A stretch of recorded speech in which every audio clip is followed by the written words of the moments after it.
A millionaire abandons his little wheelchair-bound son on a road. The little boy screams tirelessly, "Don't do this, Dad." Years later, what happens is astonishing.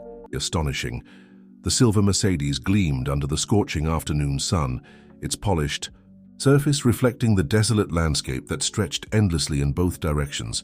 Inside, 10-year-old Thomas Parker gripped the leather seat with trembling hands, his heart pounding against his chest as his father's cold words echoed through the car's luxurious interior. "This is for the best," Richard Parker said, his voice devoid of emotion as he brought the vehicle to a stop. The successful businessman, dressed impeccably in his tailored suit, refused to meet his son's desperate gaze in the rearview mirror. "Please, Dad," Thomas whispered, his voice cracking. "I'll be better, I promise. I won't ask for anything else." His wheelchair sat folded in the trunk, a constant reminder of the condition that had made him, in his father's eyes, an imperfect heir to the Parker fortune. The car door opened with a soft click, and Richard stepped out, his expensive shoes kicking up small clouds of dust from the abandoned road. Without a word, he walked to the trunk, retrieved the wheelchair, and set it up with mechanical precision. Each movement was calculated, methodical, as if he were handling a business transaction rather than abandoning his only child. "Dad?" Thomas's voice grew more urgent as his father lifted him from the back seat, placing him in the wheelchair with practiced efficiency. The boy's legs, useless since birth, hung limply as he was transferred. "Dad, please don't do this. I'll try harder at school.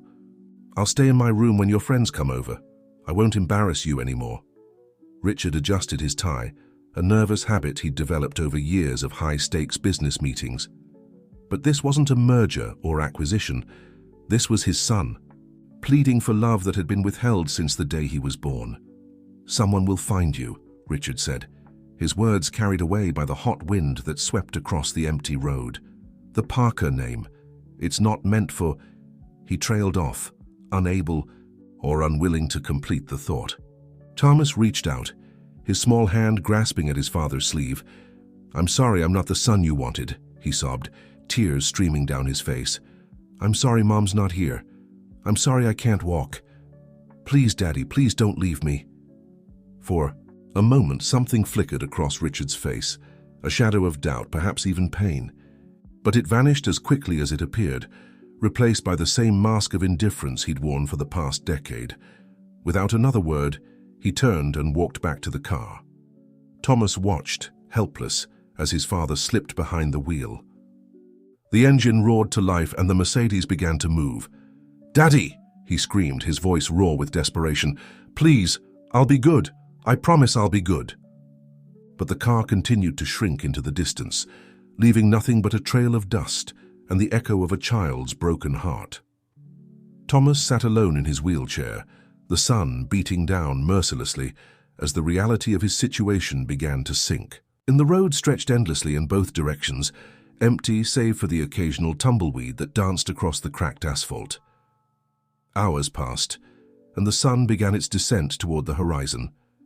Thomas's tears had dried on his cheeks, leaving salty tracks that itched in the dry air. His throat was raw from crying, and thirst began to gnaw at him. Yet he remained where his father had left him, clinging to the desperate hope that the Mercedes would reappear, that this was all some terrible test or lesson. As shadows lengthened across the landscape, the sound of an approaching vehicle broke through the oppressive silence. But it wasn't the familiar purr of his father's luxury car. Instead, it was the rumble of an old pickup truck, its faded blue paint visible through a layer of desert dust. The truck slowed as it approached, and Thomas could make out two figures in the cab. His heart raced with equal parts fear and hope as the vehicle came to a stop beside him. The passenger door opened and a woman stepped out, her face etched with concern. "Oh my God, Jim," she called to her husband. "There's a child out here all alone." She approached Thomas carefully, her weathered face kind but cautious. "Honey, are you okay? What are you doing out here by yourself?" Thomas looked up at her, then back at the empty road where his father's car had disappeared. In that moment, as the last rays of sunlight painted the sky in shades of orange and purple, he realized that his life would never be the same. The vast Parker mansion had always felt more like a museum than a home. In the weeks leading up to that fateful day on the desert road, Thomas had spent countless hours wheeling through its endless corridors, surrounded by priceless artwork that seemed to mock him with their perfection. Each painting, each sculpture, represented the flawless beauty his father so desperately sought in every aspect of his life. Now, as Sarah Martinez gently helped Thomas settle into her modest living room, the contrast couldn't have been more stark. The worn but comfortable couch, the family photos covering nearly every inch of wall space, the slight scent of fresh-baked bread, everything spoke of warmth and life, concepts that had been foreign in the cold marble halls of his previous existence. "You must be hungry, sweetheart," Sarah said, her voice soft and caring. She exchanged a worried glance with her husband Jim, who stood in the doorway, his weathered hands fidgeting with his worn baseball cap. "I just took some cookies out of the oven. Would you like one?" Thomas nodded slightly, his eyes fixed on a family portrait hanging above the fireplace. It showed Sarah and Jim surrounded by children of various ages, all beaming at the camera. The happiness in their faces seemed almost alien to him, a reminder of everything he'd never had. "We should call the police," Jim muttered to his wife, as she passed him on her way to the kitchen. "A child doesn't end up alone on that road by accident." Sarah placed a gentle hand on her husband's arm. "Let him eat first, Jim. Let him feel safe." She disappeared into the kitchen, leaving Thomas alone with Jim, who awkwardly settled into a nearby armchair. "Do you like baseball, son?" Jim asked, noticing Thomas's gaze drift to a collection of Little League trophies displayed on a shelf. The question, though well-intentioned, sent Thomas's mind spinning back to a particularly painful memory from just 2 weeks ago. He had been watching the Parker Industries Company baseball game from the sidelines, his wheelchair positioned in the shade of a large oak tree. His father, as always, was the star of the show, his natural athletic ability drawing admiration from employees and board members alike. During a break between innings, Thomas had wheeled himself closer to the dugout, hoping to catch his father's attention. "Dad," he had called out, waving a baseball glove he'd convinced his nurse to buy him. "Could you maybe teach me how to catch? I've been practicing with Maria, and she says I have good hand-eye coordination." Richard Parker had frozen mid-conversation with the company's vice president, his shoulders tensing visibly. Without turning around, he'd said loudly enough for everyone to hear, "Not now, Thomas. Can't you see I'm in the middle of something important?" The vice president had laughed uncomfortably, and Thomas had retreated to his spot under the tree, the unused glove lying limply in his lap. That night he'd overheard his father on the phone. "It's getting worse, Mother. He keeps trying to be normal. I can't handle it anymore. The constant reminder of what happened to Elizabeth." "Son?" Jim's voice pulled Thomas back to the present. "You don't have to talk if you don't want to, but we're here to listen when you're ready." Sarah returned with a plate of chocolate chip cookies and a glass of cold milk. The simple gesture, something so normal, so maternal, made Thomas's throat tighten with emotion. When was the last time someone had brought him freshly baked cookies? His nurses and caretakers had always been professional but distant, following his father's implicit instructions to maintain emotional boundaries. "Thank you," Thomas whispered, his voice barely audible. He took a cookie with trembling hands, its warmth seeping into his cold fingers. The first bite brought tears to his eyes, not because of the taste, but because of the care it represented. "Oh, honey," Sarah murmured, sitting beside him on the couch. She reached out slowly, telegraphing her movement, and when Thomas didn't pull away, she gently wrapped an arm around his shoulders. The simple touch of comfort broke something inside him, and suddenly he was sobbing into her shoulder, years of loneliness and rejection pouring out in great, heaving gasps.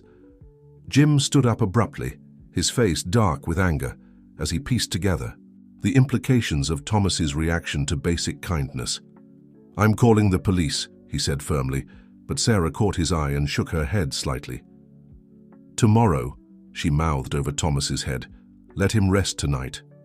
As the sun set outside the Martinez's modest home, casting long shadows through the windows, Thomas gradually cried himself to sleep in Sarah's arms.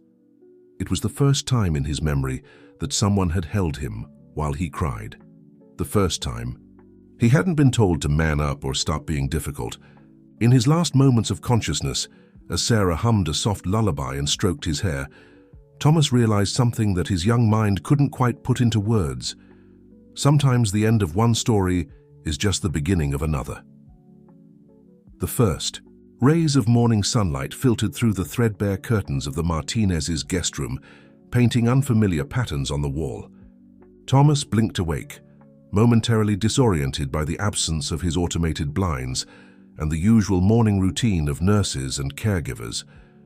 Instead of the antiseptic silence of the Parker mansion, he heard the gentle clatter of dishes and muffled voices from somewhere below. Sarah's voice drifted up the stairs, accompanied by the aroma of coffee and something sweet baking in the oven. "Jim, we need to handle this carefully. Did you see how he responded to basic kindness last night? That child has been through things we can't even imagine." "I know, Sarah," Jim's deeper voice replied, heavy with concern. "But we can't just pretend we didn't find an abandoned child on Route 23. The authorities need to be involved." Thomas's hands gripped the worn quilt covering him, his mind racing. The authorities would mean questions, investigations, and inevitably, they would contact his father. Richard Parker's influence extended far and wide. Would he convince them that Thomas was better off in his care? Would anyone believe a 10-year-old story over that of a prominent businessman? A soft knock at the door interrupted his spiraling thoughts. "Thomas, are you awake, honey?" Sarah's voice was gentle, lacking the professional detachment he was accustomed to from his caretakers. "I've made pancakes if you're hungry." Yes, I'm awake," he responded, his voice scratchy from yesterday's crying. "But I can't."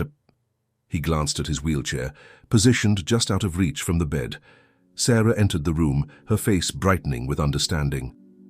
"Oh, let me help you with that. Jim and I have some experience.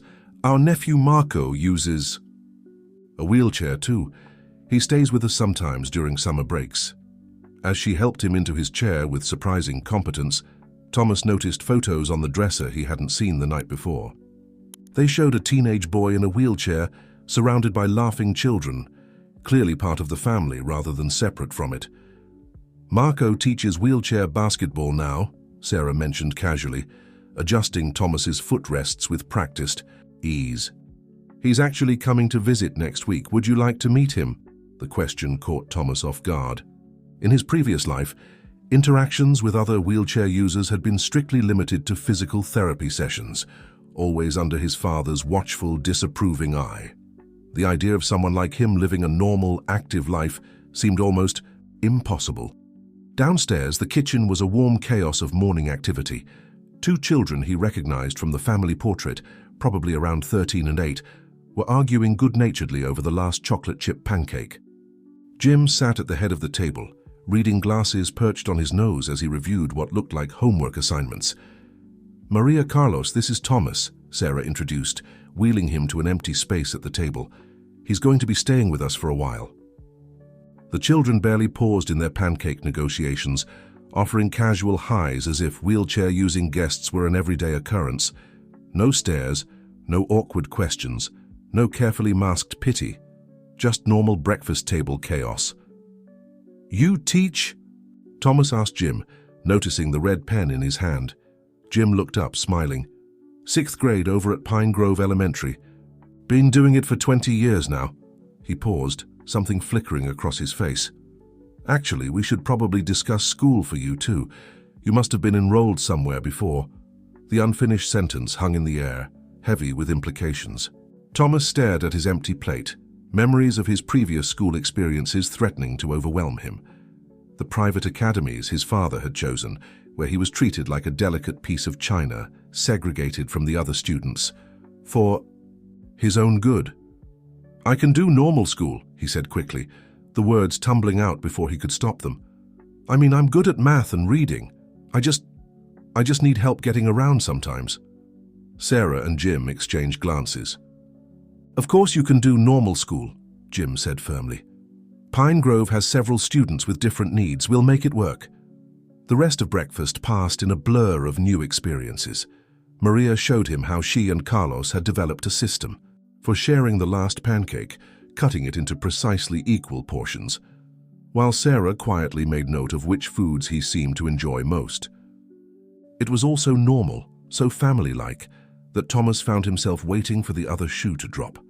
That moment came with the sound of a car door slamming outside.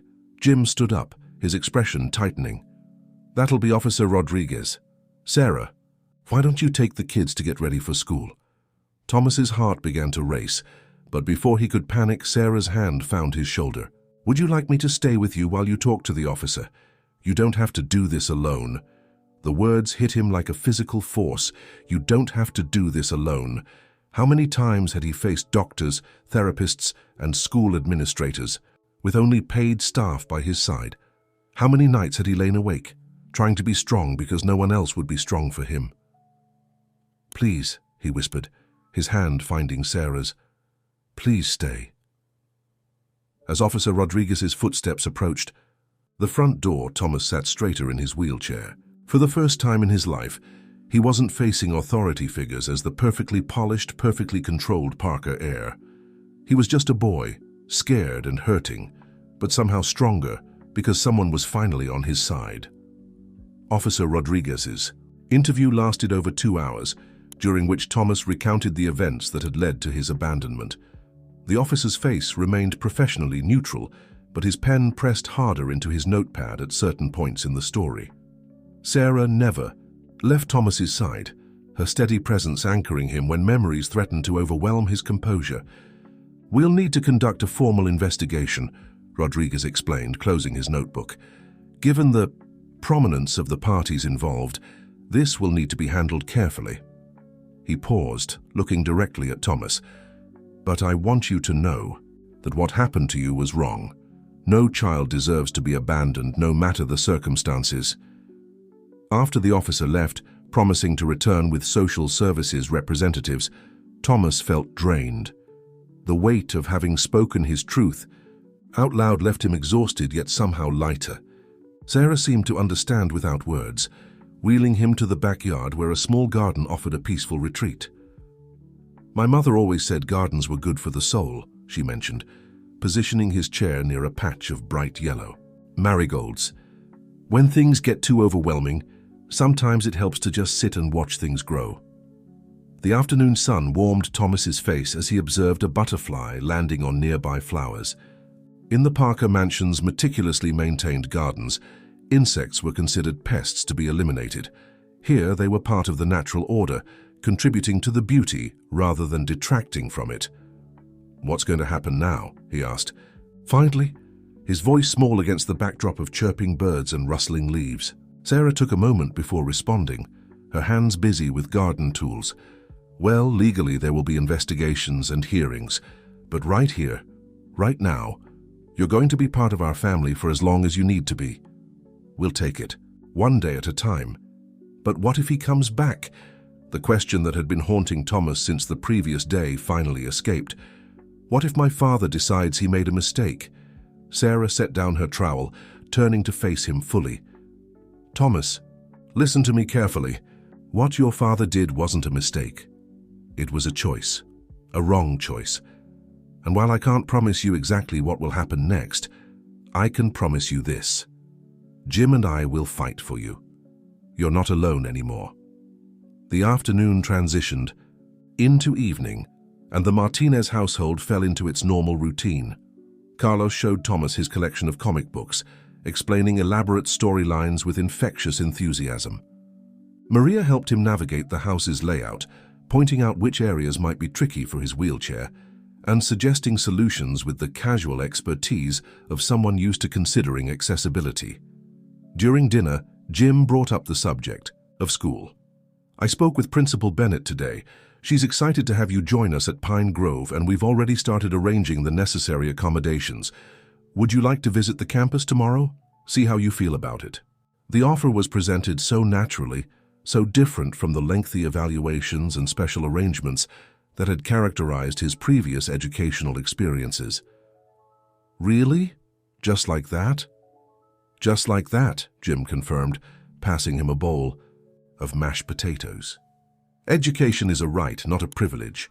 We'll make whatever adjustments are needed, but you'll be treated like any other student."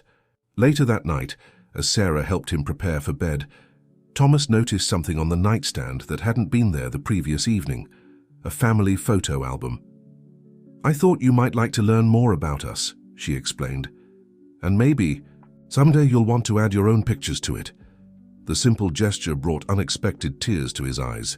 In the Parker mansion, photos of Thomas had been conspicuously absent from the carefully curated family galleries. His father had always claimed it was to protect their privacy, but Thomas had understood the truth. He didn't fit the perfect image Richard Parker wanted to project. "I've never been in a family album before," he admitted, his fingers tracing the worn leather cover. Sarah's hands stilled in the act of turning down his bed covers. For a moment, she seemed to be fighting back her own emotions. Then she sat on the edge of his bed, opening the album to its first page. "Well then, let me tell you about the time Carlos decided to give himself a haircut right before his kindergarten photos." As Sarah's warm voice filled the room with stories of family mishaps, achievements, and everyday moments, Thomas felt something shift inside him. The pain of his father's rejection was still there, a wound that would take time to heal. But alongside it, something new was taking root. The first tentative sprouts of belonging, nurtured by the simple act of being included in a family's story. Through the window, the same stars that had witnessed his abandonment now watched, over a different scene. A boy learning that family isn't defined by blood or perfection, but by the choice to love and accept someone exactly as they are. Pine Grove Elementary looked nothing like the prestigious private academies Thomas had attended before. Instead of imposing stone facades and manicured lawns, the building was a cheerful mix of brick and colorful murals, with children's artwork prominently displayed in every window. As Jim wheeled him up the accessible ramp to the main entrance, Thomas noticed something else different. The other students barely gave his wheelchair a second glance. Principal Bennett met them in the front office, her warm smile matching the welcoming atmosphere of her school. "Welcome to Pine Grove, Thomas. We're so excited to have you join us." She spoke directly to him, not over his head to Jim as most adults tended to do. "Mr. Martinez tells me you're quite good at math," she continued, leading them down a hallway decorated with student projects. "We have an excellent mathematics program here, and Mrs. Chen is always looking for enthusiastic students." Thomas absorbed every detail as they toured the school. The classrooms were arranged in pods, with wide doorways that easily accommodated his wheelchair. In the art room, he noticed adjustable height tables and specialized tools. "Marco, that's my nephew I told you about. He helped us design some of our accessible spaces," Jim explained proudly. The music room caught Thomas's attention in an unexpected way. Through the open door, he could see students gathered around various instruments, some sitting, some standing, all participating in their own way. A boy with arm braces was playing a modified drum set, his face lit up with joy. "Ah, you're interested in music?" Principal Bennett noticed his lingering gaze. "Mr. Rodriguez, our music teacher, believes every student can be a musician. He's quite innovative in adapting instruments to different needs." Before Thomas could respond, a bell rang, and the hallways filled with students changing classes. Instead of the careful separation he was used to, where he'd always been kept apart for his safety, he found himself in the middle of the controlled chaos. A girl with purple hair waved as she passed, calling out, "Hey, Mr. M," to Jim.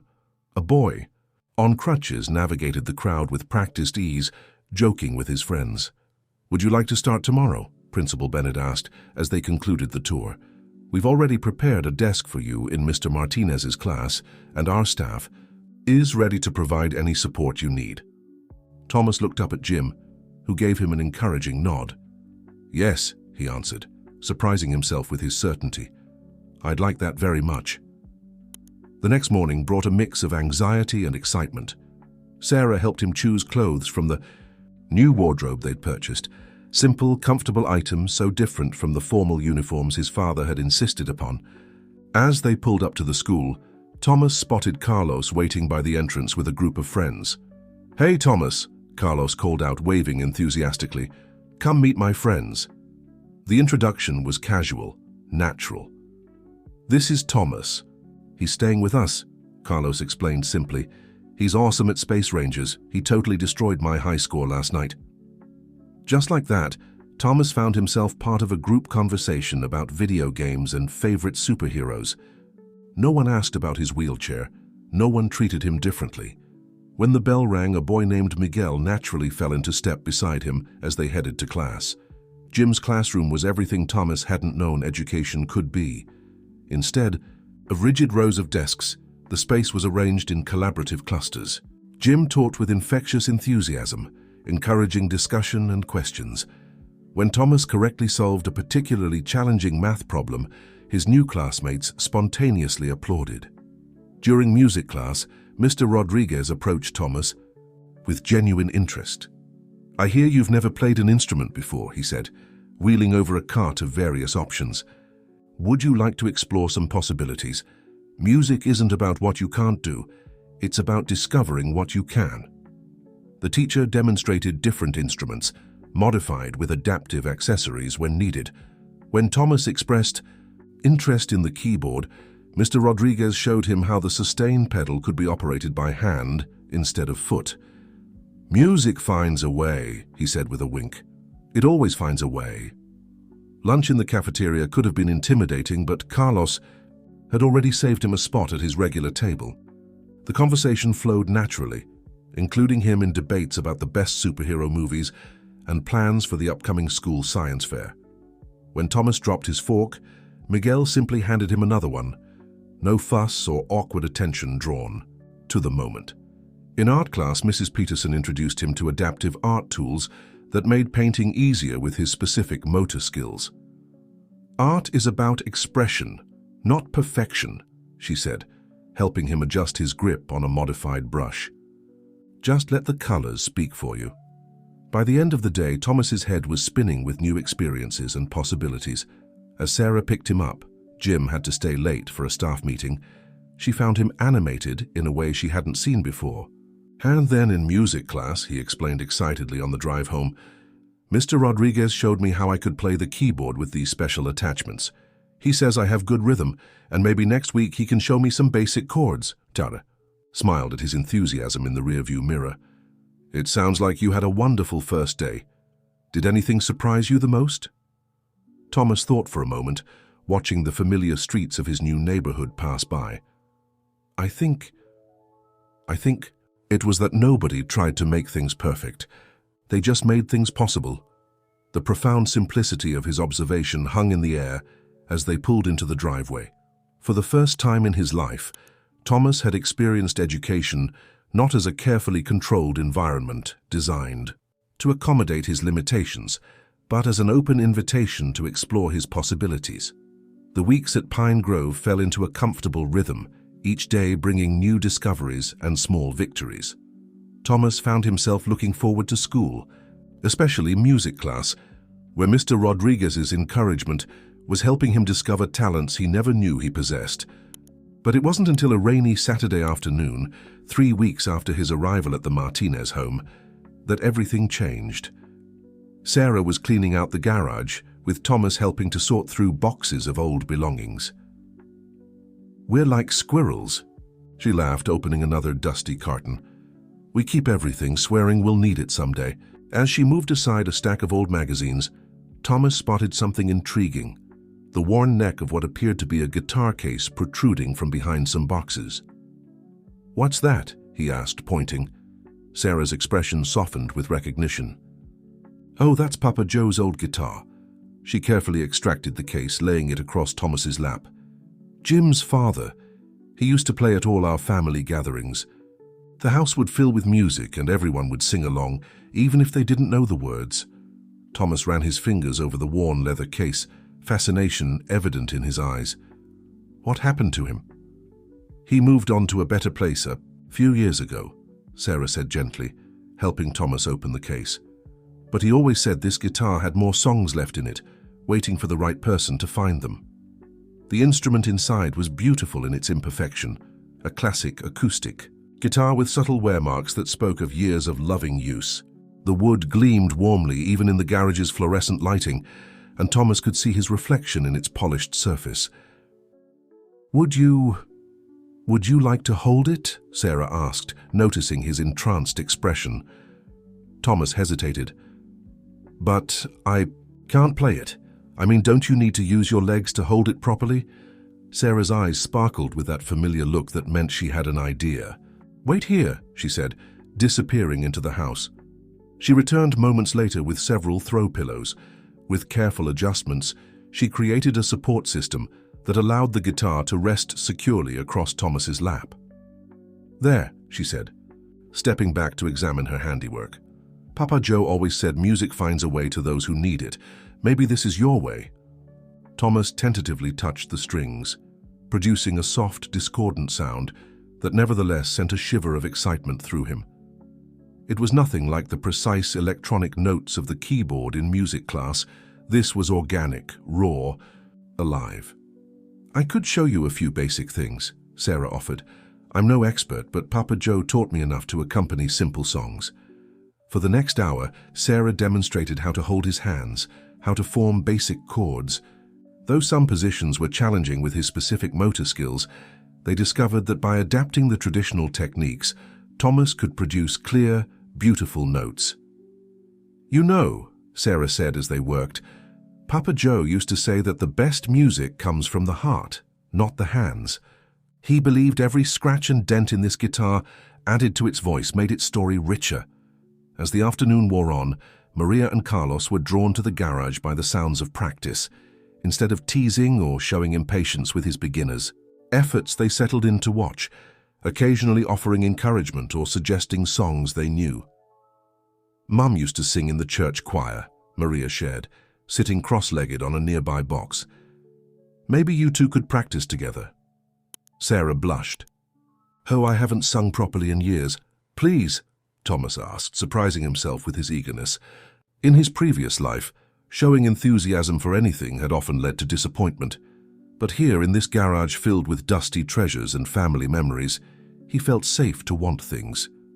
Sarah's voice, when she began to sing, was clear and warm, wrapping around Thomas's simple chord progressions like a comfortable blanket.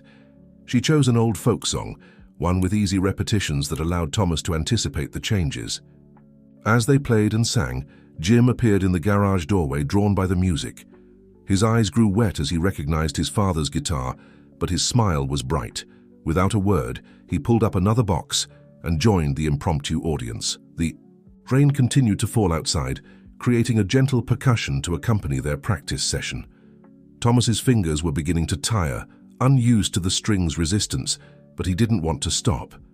Each note, however imperfect, felt like a small act of rebellion against every time he'd been told to be quiet, to not draw attention, to accept his limitations. "You know," Jim said during a break, "Papa Joe always insisted that music was the purest form of magic. It can heal hearts," he'd say, "and build bridges between souls. I never fully understood what he meant until now." Thomas looked down at the guitar in his lap, this beautiful instrument that had somehow found its way to him.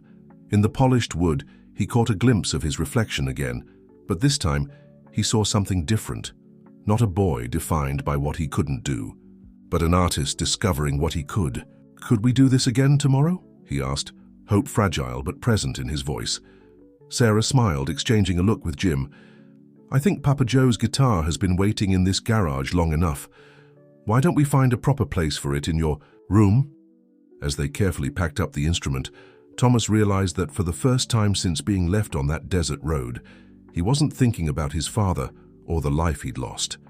Instead, his mind was full of melodies, possibilities, and the warmth of belonging to a family who saw him not as a burden to bear, but as a song waiting to be sung. The social worker's arrival was announced by the crunch of tires on the Martinez's gravel driveway. Thomas was in the middle of a guitar lesson with Sarah, his fingers finally mastering the transition between C and G chords, when the doorbell rang. The sound sent his heart racing.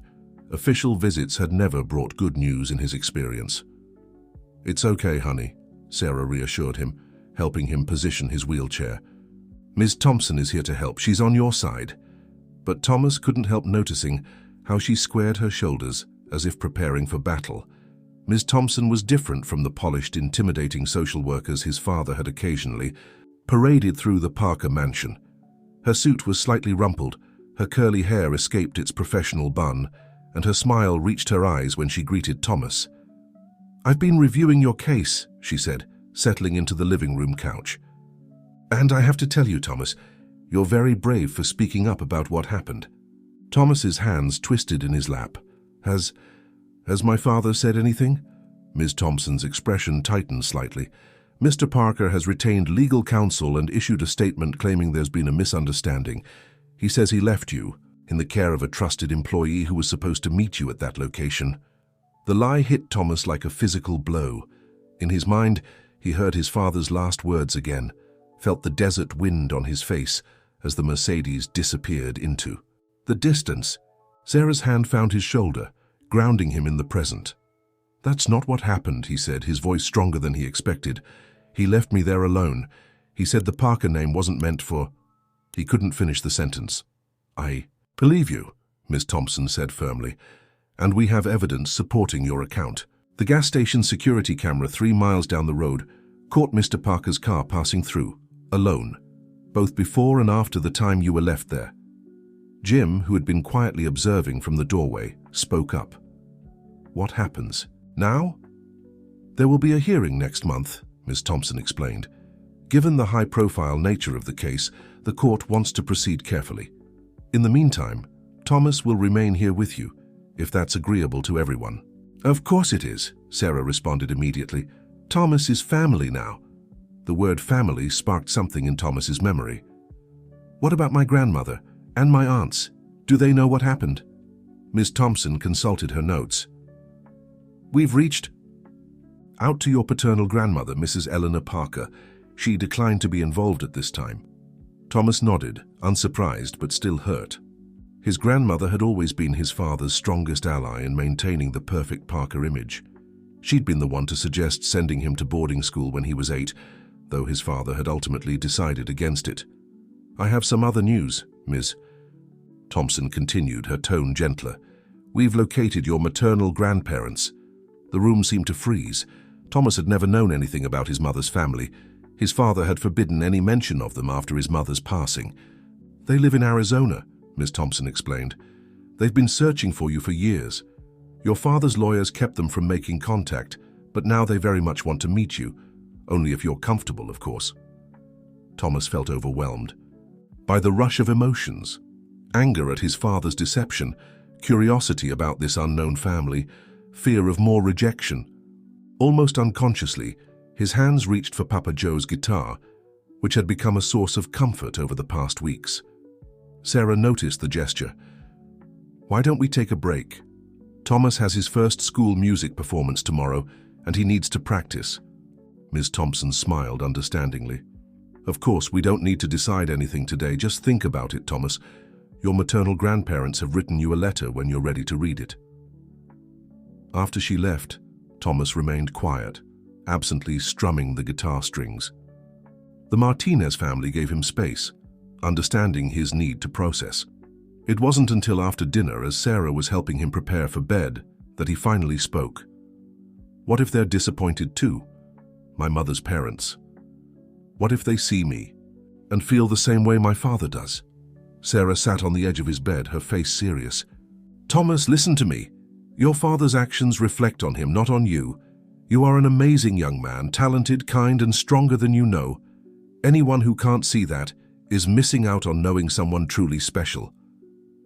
She picked up Papa Joe's guitar, which had taken up permanent residence in Thomas's room. "You know what I see when I watch you play? I see someone who doesn't give up, who finds his own way to make music even when it's challenging. That kind of determination, that's beautiful." Thomas ran his fingers over the guitar's worn surface. "When I play, it's like I can say things I don't have words for. All the scary feelings, all the sad ones, they make sense when they're music.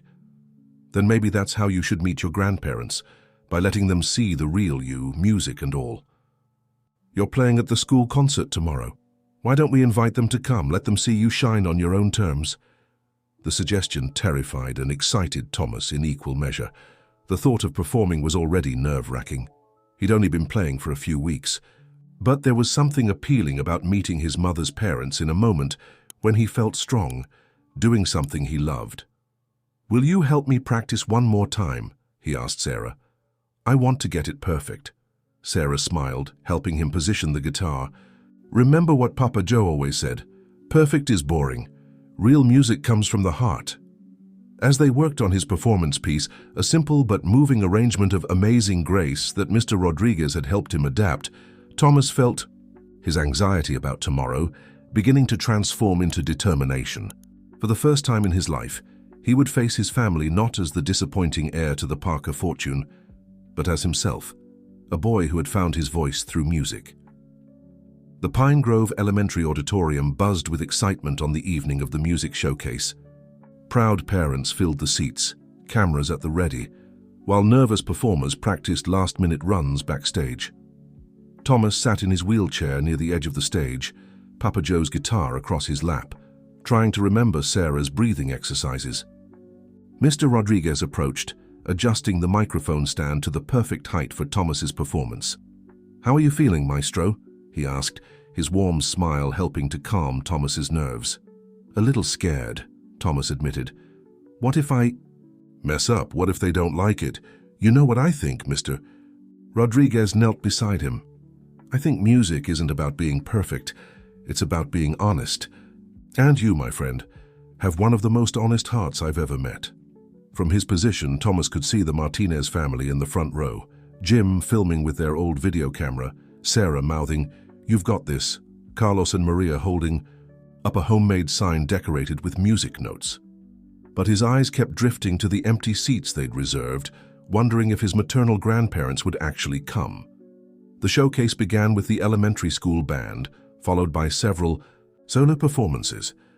Thomas listened to his classmates play, each bringing their own unique style to their chosen pieces. Miguel performed a spirited trumpet solo, and even though he missed a few notes, his enthusiasm made the audience smile and clap along.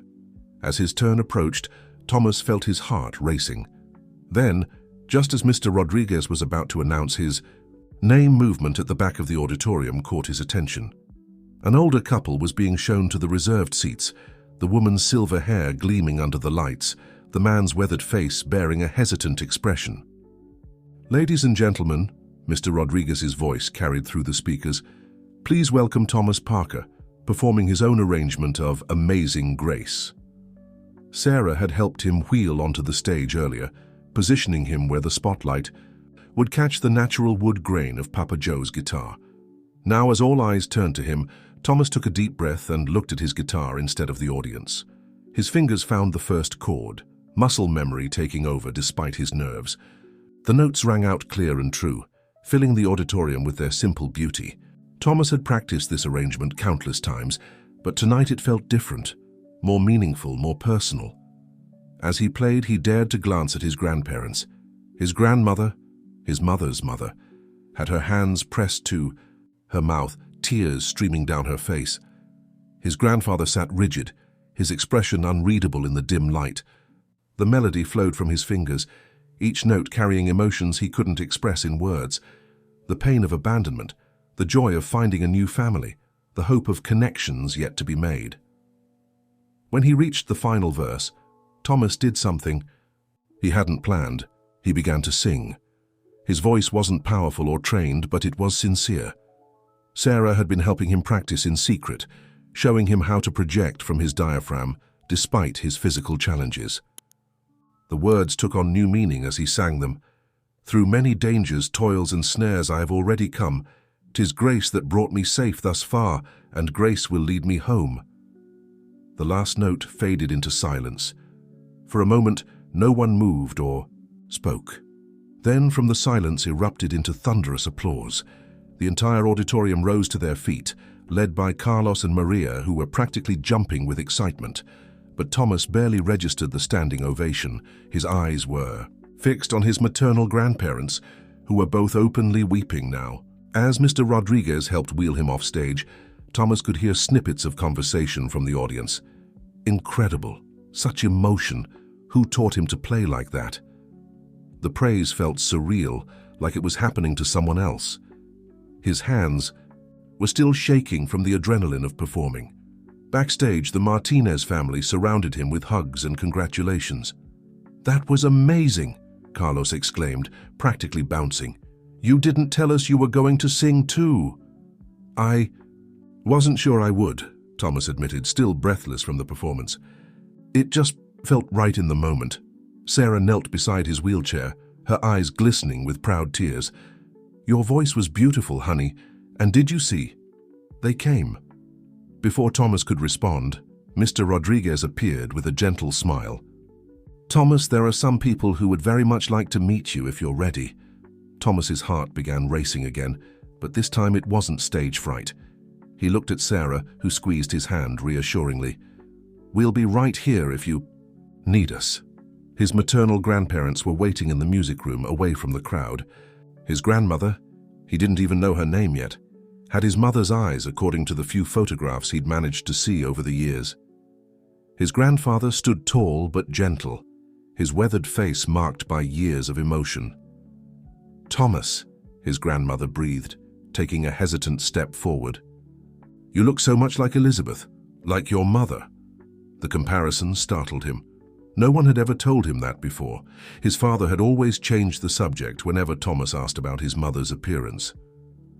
"I'm Grace," his grandmother continued, her voice tender. "And this is your grandfather, Robert. We've waited so long to meet you." "Why?" Thomas's voice caught. He gripped the armrests of his wheelchair, forcing himself to continue. "Why didn't you try to find me before?" Robert stepped forward, his expression pained. "We did, son.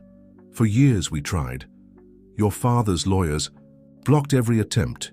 We wrote letters, hired investigators, filed court petitions, but Richard Parker's influence, and it was like fighting a brick wall. We never stopped thinking about you," Grace added, moving closer but still maintaining a respectful distance. "We knew about your condition. Elizabeth had complications during pregnancy that indicated, but we didn't care. We just wanted to know our grandson." Thomas absorbed this information, his mind racing. Did you know my mother well?" The question came out smaller than he intended, vulnerable in a way he rarely allowed himself to be. Grace's hand flew to her heart. "Oh, sweetheart. Would you like to hear about her? The real her, not just what you've been told?" Thomas nodded, unable to speak past the lump in his throat. "Your mother was a musician too," Grace revealed, gesturing to a chair. "May I sit?" At Thomas's nod, she settled close to him. She played the piano and sang in the church choir. She had this amazing laugh that could fill a room with joy. And she was so excited about having you. She used to play music for you before you were born. "She did?" Thomas had never heard these stories before. His father had kept his mother's memory locked away like a painful secret. "She had such dreams for you," Robert added, his voice rough with emotion. "Not about you being perfect or successful in business. She just wanted you to be happy, to find what you love and pursue it with passion, just like we saw you do tonight." "The way you played that hymn," Grace continued, wiping fresh tears. "It was like hearing her spirit again. She used to arrange hymns too, adding her own special touch to make them new." The revelation hit Thomas like a physical force. His musical inclination wasn't random. It was a connection to the mother he'd never known, a hereditary gift he'd only just discovered. "Would you—" He hesitated, then gathered his courage. "Would you tell me more about her? Everything." Grace and Robert exchanged glances filled with years of stored-up love and stories waiting to be shared.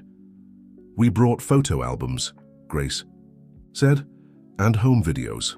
We've kept everything, hoping someday we'd have the chance to share them with you."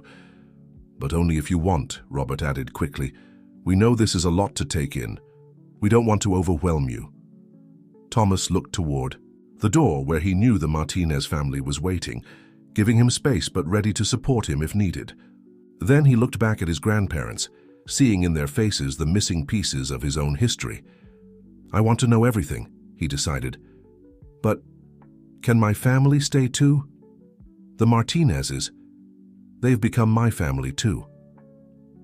Grace's smile was radiant through her tears. "Of course they can. Family isn't about choosing sides, Thomas. It's about making room in your heart for all the love that's offered." As Sarah and Jim were invited in, bringing with them the warm presence that had become Thomas's safety net, he felt something shift inside him. The music he'd played tonight had opened more than just the audience's hearts. It had opened a faucet to his past that he'd thought forever closed. Mr. Rodriguez appeared briefly in the doorway, carrying Papa Joe's guitar. "I thought you might want this," he said, carefully placing it across Thomas's lap. "Sometimes music can say things that words can't." Looking at the instrument that had become his voice, surrounded by two families that loved him in different, but equally valid ways, Thomas felt truly whole for the first time in his life. The days following the school concert took on a dreamlike quality. Thomas found himself surrounded by a whirlwind of stories, photographs, and memories of the mother he'd never known. Grace and Robert had rented a small house nearby, unwilling to miss another moment of their grandson's life. "Look at this one," Grace said, carefully turning a page in one of the many photo albums spread across the Martinez's dining room table. "This was Elizabeth at your age, sitting at her first piano recital. She was so nervous, she almost ran off stage." Thomas studied the photograph intently. The young girl in the image shared his dark curls and determined expression. "What happened? Did she play?" "Oh, she played all right," Robert chuckled. "She said she heard the music in her head and just had to let it out, nervous or not. She won. First place that day." Sarah, who had been quietly preparing lunch nearby, smiled at the story. "That sounds familiar. Thomas does the same thing with Papa Joe's guitar. Once he starts playing, it's like the rest of the world disappears." The mention of the guitar prompted Grace to share another memory. "Elizabeth wrote songs too, you know. We found notebooks, full of them afterward. Would you like to see them?" Thomas nodded eagerly. Each new detail about his mother felt like a precious gift, filling in the blank spaces in his heart. Robert retrieved a worn leather journal from their collection of memorabilia, handling it with reverent care. "This was her favorite songwriting notebook," he explained, placing it carefully on Thomas's lap. "She wrote everything in here, lyrics, melodies, even little notes about her day." The pages were filled with his mother's flowing handwriting, musical notes dancing across staff lines, fragments of poems and thoughts scattered between compositions. Thomas ran his fingers over the words, feeling a connection to the woman who had written them. "There's something else we wanted to show you," Grace said softly, exchanging a meaningful look with Robert. "We weren't sure when the right time would be, but Elizabeth made a recording just before you were born." The room grew quiet as Robert pulled out an old USB drive. Jim, who had been grading papers in the corner, quickly offered his laptop.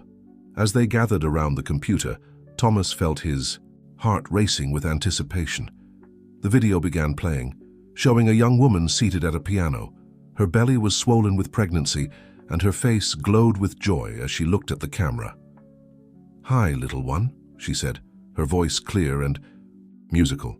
"I don't know if you'll be a boy or a girl, but I already know you'll be perfect exactly as you are." Thomas couldn't breathe. This was his mother, not a faded photograph or someone else's memory, but real and alive, speaking words meant just for him. "I wanted to record this song for you," Elizabeth continued on the screen. "I wrote it thinking about all the adventures we'll have together, all the love I already feel for you. Whatever challenges life brings, remember that you are loved, completely and unconditionally." Her fingers touched the piano keys and a melody filled the room, sweet, simple, and full of hope. As she played, she sang words that seemed to bridge the years between then and now. "My love for you is like the stars above, always there, even when hidden from view, no matter where life leads you to. Remember, I believe in you." The recording ended, freezing on Elizabeth's smiling face. Thomas realized he was crying, but for once they weren't tears of sadness or loss. Sarah's arm wrapped around his shoulders, while Grace held his hand tightly. "She would be so proud of you," Robert said, his voice rough with emotion. "Not because of your music, though that's incredible, but because of who you are, your strength, your kindness, your resilience. Could—" Thomas hesitated, then pressed on. "Could you teach me her song, the one she wrote for me?" Grace's face lit up. "Of course, we have all her sheet music. We could transpose it for guitar, help you adapt it to your style.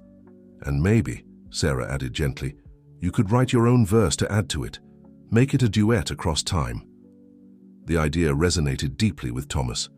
Music had already given him a voice to express his feelings. Now it was giving him a way to connect with his mother, to continue the conversation she had started before he was born.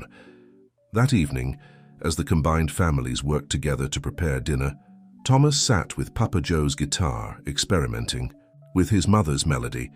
The song was like a bridge, connecting his past to his present, helping him understand that love, like music, never really dies. It just changes form, finding new ways to be heard. The legal notice arrived on a Tuesday morning, its official letterhead stark against the cheerful clutter of the Martinez's kitchen table. Jim read it first, his face darkening as his eyes scanned the page. Sarah peered over his shoulder, her hand flying to her mouth in distress. "What is it?" Thomas asked, already knowing from their expressions that something was wrong. He'd been practicing his mother's song, making notes for his own additional verse, when the certified mail carrier had interrupted their peaceful morning. Jim and Sarah exchanged worried glances before Jim cleared his throat. Richard Parker's lawyers have filed a motion for immediate custody reinstatement. They're claiming temporary emotional distress led to a misunderstanding, and that he's now prepared to resume his parental duties. Thomas's fingers tightened on the guitar strings, producing a discordant twang that seemed to echo his inner turmoil. "He wants me back." "No, honey," Sarah said quickly, moving to his side. "He wants control back. There's a difference." "Ms." Thompson arrived within the hour, her usually neat appearance slightly disheveled, suggesting she'd dropped everything to come when she heard the news. "I need you all to stay calm," she said, spreading documents across the kitchen table. "This is a typical legal maneuver in high-profile cases. Mr. Parker's legal team is trying to control the narrative. But they can't just take him, right?" Maria asked from the doorway, where she and Carlos had been listening. The siblings had become fiercely protective of Thomas, treating him like he'd always been their brother. "Not without a hearing, Ms." Thompson assured them, "and we have strong evidence supporting Thomas's account of events." However, she hesitated, looking at Thomas with concern. "They're requesting that Thomas undergo a psychological evaluation." The words hit him like a physical blow. He remembered the countless therapists and specialists his father had paraded him in front of over the years, always searching for ways to fix him or make him more normal. "I don't want to," he whispered, his voice shaking. "They always twist everything I say." Grace and Robert, who had been called immediately, arrived just then. Grace's face was tight with controlled anger. "They can't do this to him again. Elizabeth would never have wanted—" "Actually," Miss Thompson interrupted gently, "this might be our opportunity. Thomas, if you're willing, we could request Dr. Marina Chen conduct the evaluation. She's highly respected in family court and known for her advocacy for children with disabilities." Thomas looked uncertainly at Sarah, who had become his anchor in moments of doubt. She smiled encouragingly. "It's your choice, honey. Whatever you decide, we're all here for you." Taking a deep breath, Thomas wheeled himself to the living room window. Outside, the garden Sarah had helped him plant was beginning to bloom, tiny sprouts pushing through the soil toward the sun. Like those plants, he had begun to grow in new directions since finding his place with the Martinez family and reconnecting with his maternal grandparents. "If I do this," he said finally, turning back to face his support system, "I want to do it my way, not just answering questions in some office." Ms. Thompson leaned forward, intrigued. "What did you have in mind?" "I want to show Dr. Chen who I really am, not just talk about it." His hand found Papa Joe's guitar again, drawing comfort from its familiar presence.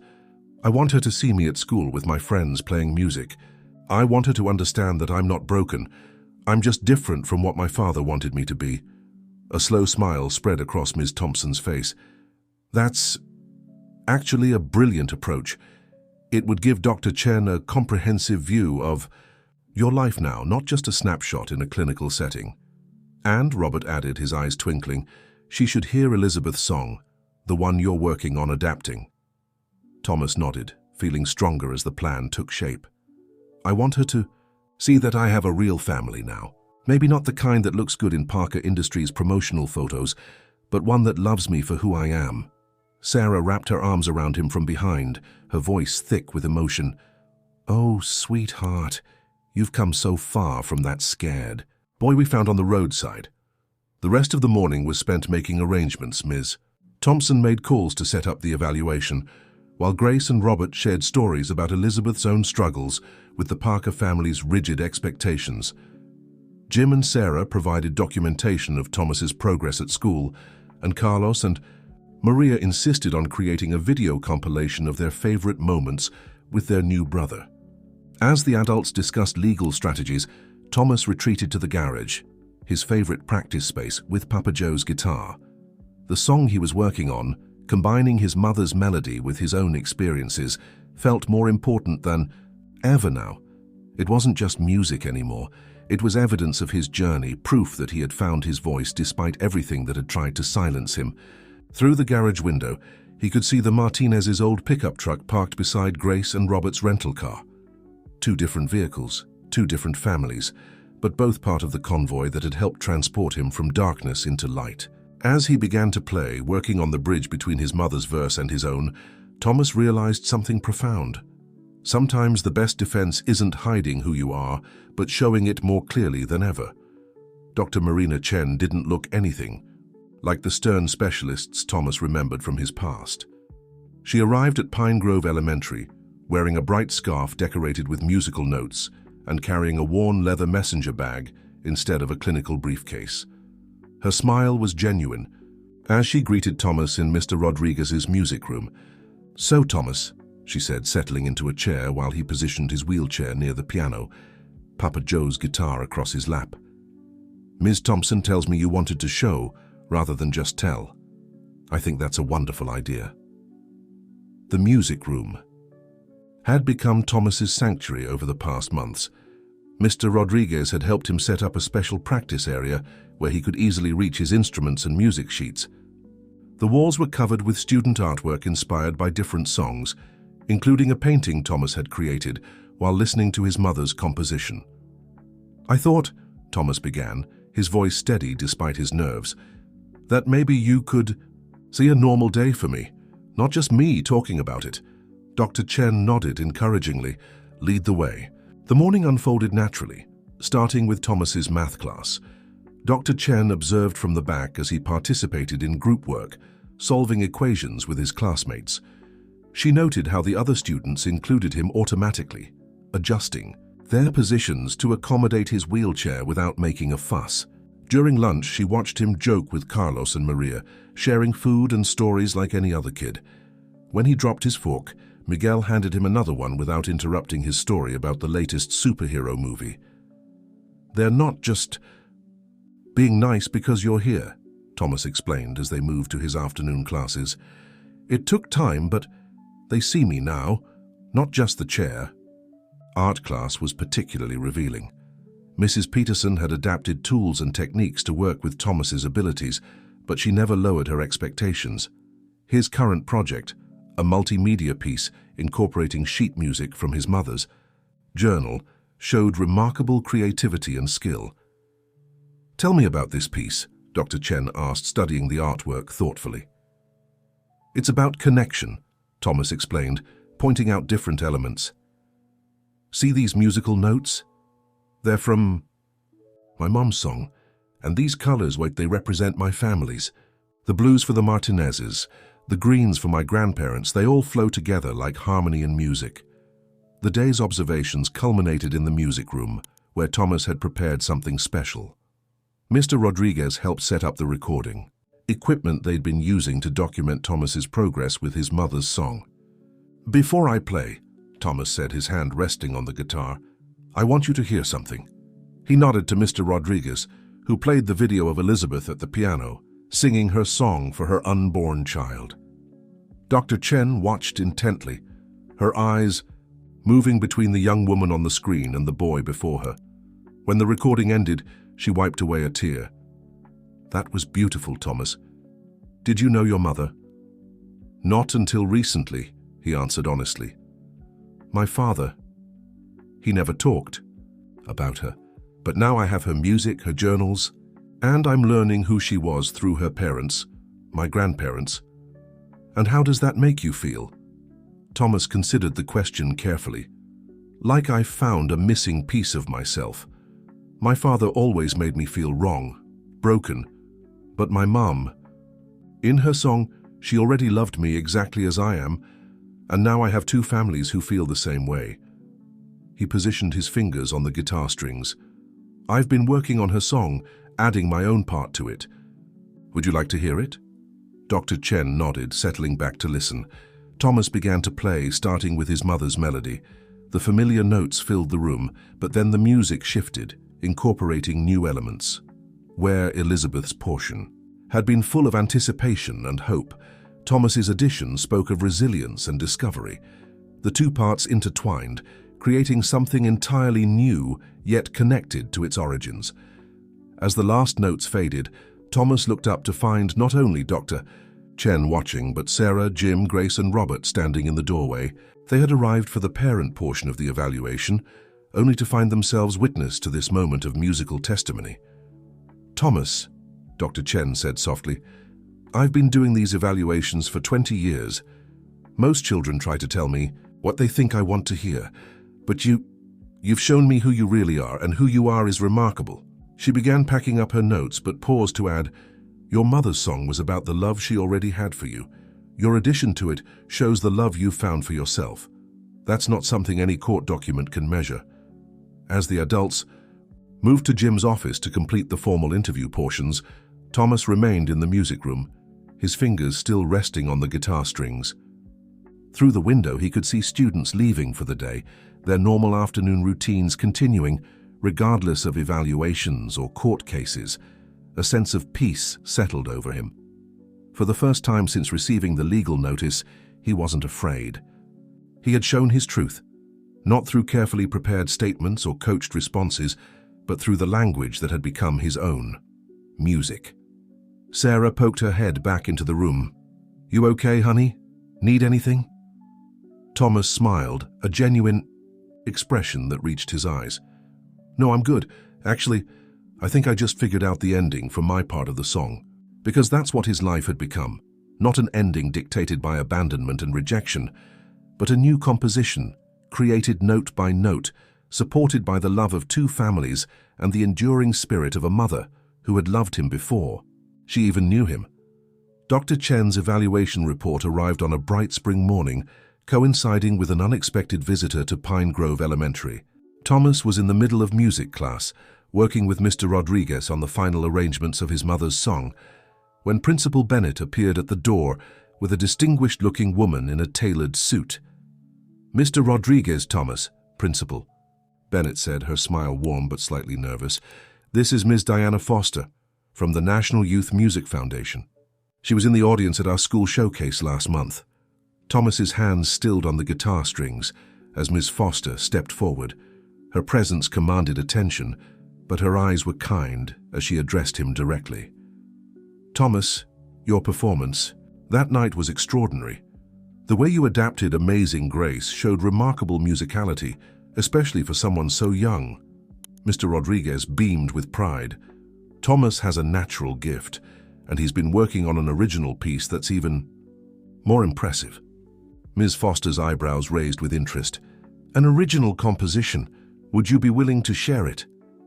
Thomas hesitated, looking at Mr. Rodriguez for guidance.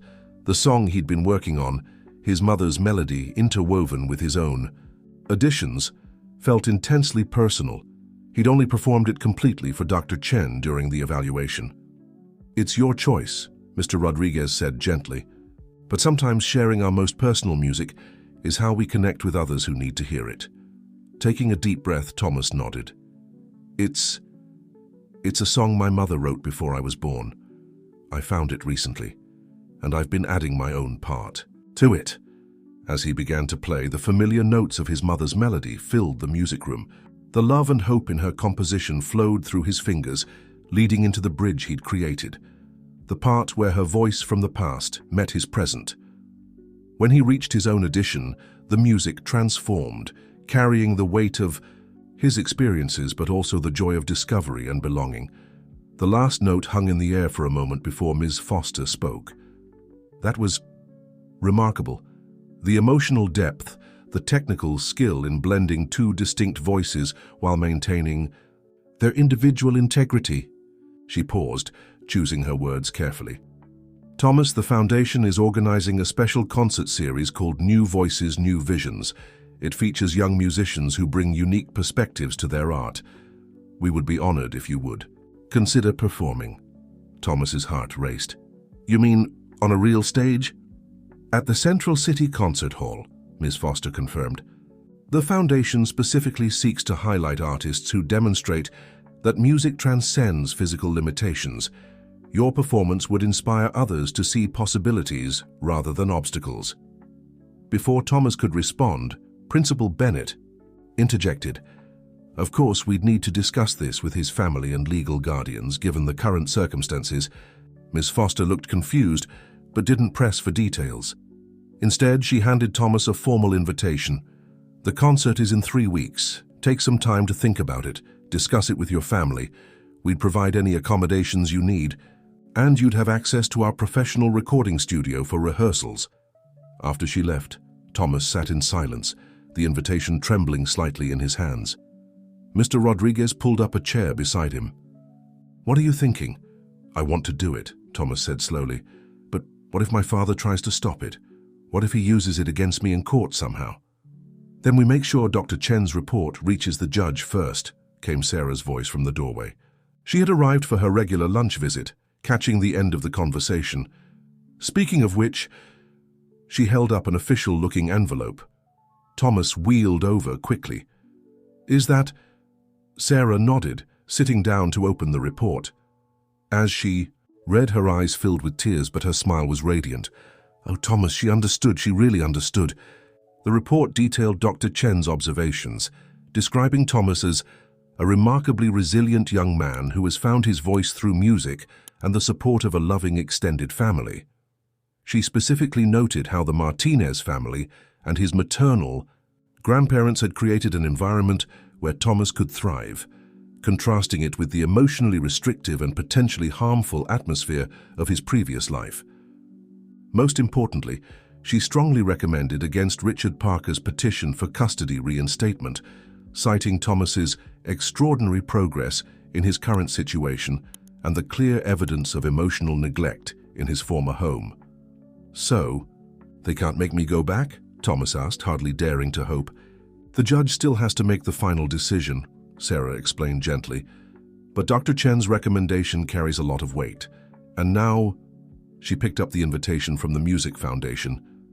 Maybe it's time to show the world who you really are on your own terms. Thomas ran his fingers over the embossed lettering on the invitation. The concert would take place just days after the scheduled court hearing. I want to play my mum's song, he said firmly. Both parts, hers and mine, and I want everyone there, you and Jim, Carlos and Maria, Grace and Robert, even my father if he comes. Sarah's eyes widened slightly at the last part, but she understood. This wasn't about seeking approval anymore, it was about showing truth through music. Then that's what we'll do, she said simply. One step at a time, one note at a time.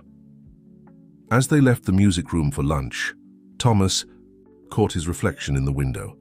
The scared, silent boy from the Parker mansion was gone. In his place was someone new, someone who had found his voice not despite his challenges, but through them. The Central City Concert Hall's recording studio was unlike anything Thomas had ever seen. State-of-the-art equipment lined the walls, and the acoustic panels created a sound quality that made Papa Joe's guitar sing like never before. But what truly amazed him was how the staff had adapted everything to make it accessible for him. We adjusted the microphone heights and monitor angles based on your specifications, the sound engineer Dave explained. He was a tall man with kind eyes and a patient demeanor. And we've set up this special mixing board that you can control. From your position, want to try it? Thomas spent the next hour learning how to adjust his own sound levels, fascinated by the technology that allowed him to have complete control over his performance.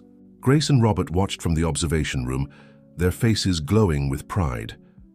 Elizabeth would have loved this, Grace whispered to Sarah, who had become like a sister to her over the past months. She always said music studios were like sacred spaces where magic happens. The rehearsal schedule was intense, but Thomas approached it with determination. Between sessions, he continued his schoolwork, with teachers sending assignments to the studio. His classmates, led by Carlos and Maria, had created a countdown calendar to the concert, decorating it with musical notes and encouraging messages.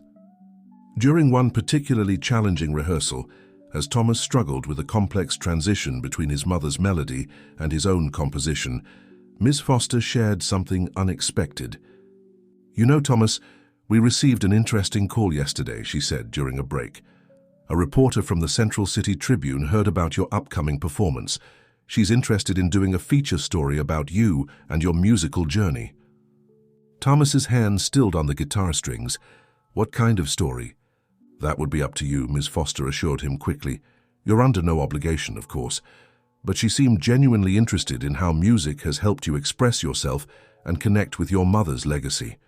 Sarah, who had been helping adjust Thomas's sheet music, looked concerned. Given the pending legal situation— "Actually," Thomas interrupted, an idea forming, "maybe this is good timing. Dr. Chen said in her report that I need to be heard, right? Maybe this is another way to make sure my voice isn't ignored." The reporter, Jenny Chen, no relation to Dr. Chen, visited the studio the next day. She was younger than Thomas expected, with a notebook full of thoughtful questions that went beyond the obvious. "Tell me about this guitar," she asked, gesturing to Papa Joe's instrument. "I notice you treat it with special care." Thomas smiled, running his hand along the worn wood. "It belonged to my adoptive grandfather. I never met him, but his guitar found me when I needed it most, just like his family did." As the interview continued, Thomas found himself opening up about things he'd never discussed publicly before. The years of isolation in the Parker mansion, the day of abandonment, and most importantly, the healing power of music and unconditional love. "And now you're preparing for your debut at the concert hall," Jenny noted, her pen moving quickly across her notebook. "How does that feel?" Thomas considered the question carefully. "It feels like coming full circle. My mother wrote her part of the song hoping I would find my way in the world. Now I'm adding my voice to hers, showing that her hope wasn't wasted." After the interview, as the family was packing up for the day, Mr. Rodriguez arrived with an unexpected delivery, a professional recording of Thomas's mother's original performance, digitally remastered from the old video. "I thought," he said with a smile, "that maybe we could incorporate parts of her actual voice into your performance, a true duet across time." The idea brought tears to everyone's eyes, but Thomas's smile was radiant. For the next several hours, they experimented with different ways to blend Elizabeth's recorded voice with Thomas's live performance. The result was magical, a conversation between mother and son, bridging past and present through music. As they finally prepared to leave the studio that evening, Dave called Thomas back for a moment. "I've worked with a lot of musicians," he said seriously, "but what you're creating here, it's something special.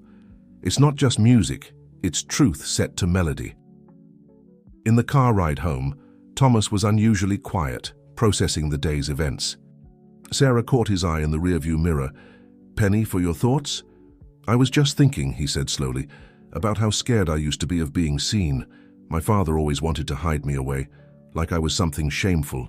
But now you're choosing to be seen," Sarah finished gently. "On your own terms."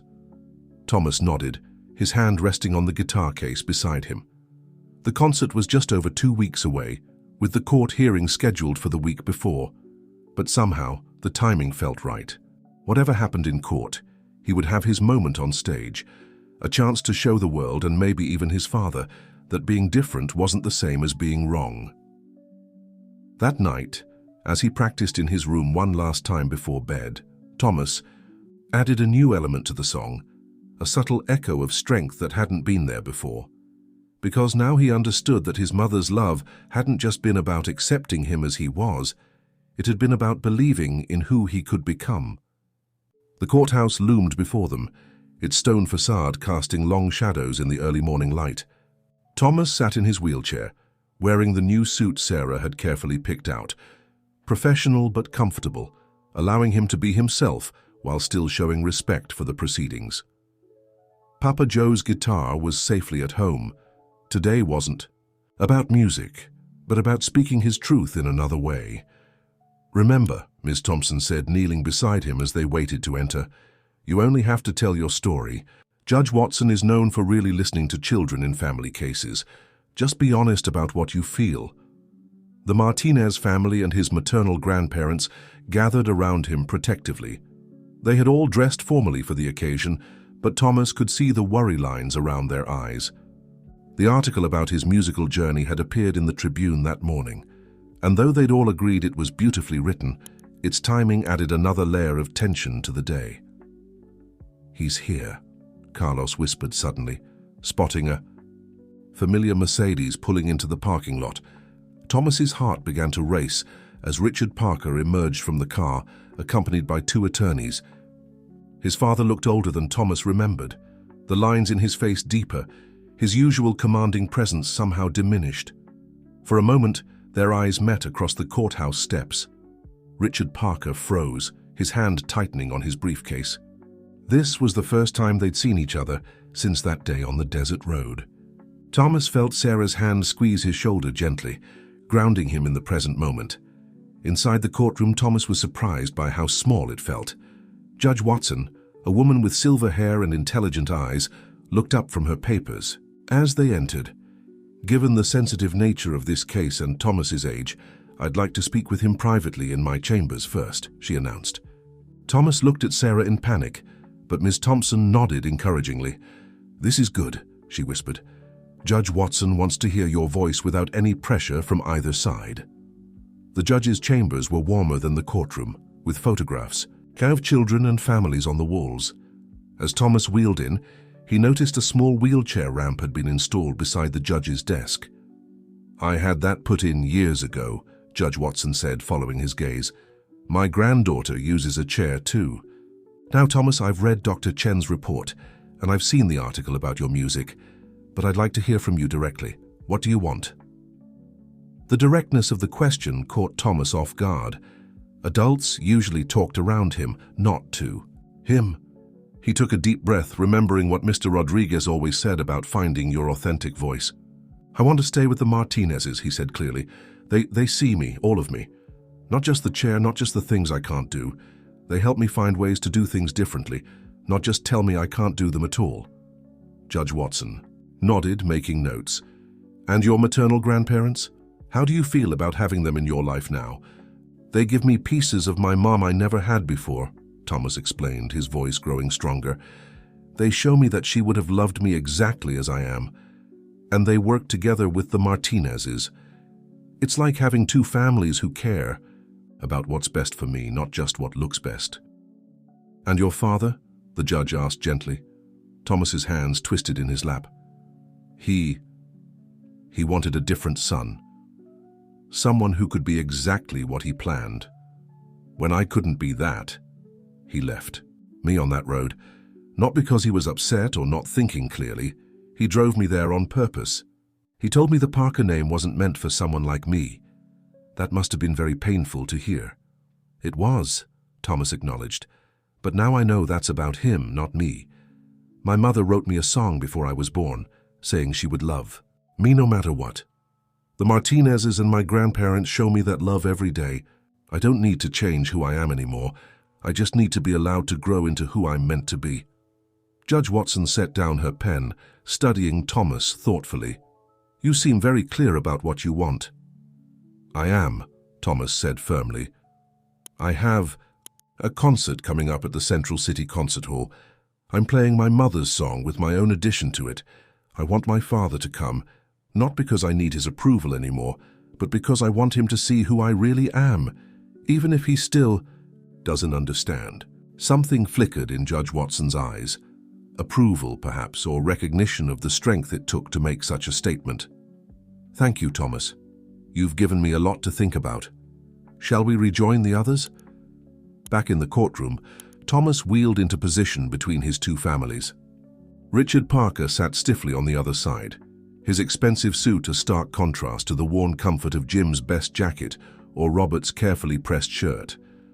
As Judge Watson took her seat, Thomas felt a strange calm settle over him. Whatever happened next, he had spoken his truth. Like the notes of his mother's song, some truths couldn't be denied once they were finally heard. Judge Watson's voice filled the courtroom with quiet authority as she delivered her ruling. Having reviewed all evidence, including Dr. Chen's comprehensive evaluation, and after speaking directly with Thomas, I am prepared to make my decision. The tension in the room was palpable. Sarah held Thomas's hand tightly, while Grace and Robert leaned forward in their seats. Across the aisle, Richard Parker maintained his rigid posture, but his hands trembled slightly as they gripped the table before him. "Mr. Parker," the judge addressed Richard directly, "when we become parents, we accept our children as gifts, not projects. They come to us as they are, with their own unique qualities and challenges. Our job is to nurture their growth, not force them into predetermined molds." She lifted Dr. Chen's report. The evidence clearly shows that Thomas has flourished in his current environment. His academic performance has improved, he has developed healthy social relationships, and most importantly, he has found his voice, both literally and metaphorically, through music and the support of a loving extended family. Thomas felt his heart racing as Judge Watson continued. Furthermore, the documented incident of abandonment shows a disturbing lack of regard for Thomas's well-being. This was not, as your lawyers suggest, a moment of emotional distress. It was a calculated action that put a child's life at risk. Richard Parker's face had grown pale, but he remained silent as the judge delivered her verdict. "Therefore, I am denying the petition for custody reinstatement. Full legal guardianship will remain with the Martinez family, with continued liberal visitation rights for Thomas's maternal grandparents." A collective exhale seemed to sweep through Thomas's side of the courtroom. Carlos and Maria, sitting behind him, had to be shushed by Jim as they started to celebrate. "However," Judge Watson added, looking directly at Thomas, "I have one additional ruling to make. Mr. Parker, while you have lost the right to custody, you have not lost the opportunity to be part of your son's life, if you are willing to do so on his terms." She turned back to Thomas. "I understand you have invited your father to your upcoming concert. I am making attendance at this event a condition of any future petition for visitation rights. Mr. Parker needs to see who his son really is, not who he wished him to be." As the judge's gavel fell, finalizing the ruling, Thomas felt a weight lift from his shoulders. He turned his wheelchair to face his father, gathering courage for what he needed to say. "Dad," he called softly, causing Richard Parker to freeze in the act of gathering his papers. "I meant what I said about wanting you to come to the concert, not because I need you to be proud of me anymore, but because I'm proud of who I am. And maybe that's something you need to see." For a moment, father and son looked at each other across the divide of the courtroom. Something flickered in Richard's eyes, recognition, perhaps, or the first crack in the wall he'd built around his heart. Without speaking, he gave a single sharp nod before turning to leave. Outside the courthouse, the spring air felt fresher somehow, filled with possibility. News crews had gathered, alerted by the morning's newspaper article about Thomas's upcoming concert. But Miss Thompson and the bailiffs kept them at a respectful distance as the family made their way to their cars. "How do you feel?" Sarah asked softly as she helped Thomas into their van. Thomas thought about the question as he watched his father's Mercedes pull away from the courthouse. Like I can finally play my song without wondering if I'm allowed to be heard." Grace leaned forward from the back seat. "Speaking of the song, we should head to the studio. Diana called earlier. They want to do a final sound check with the recording of Elizabeth's voice."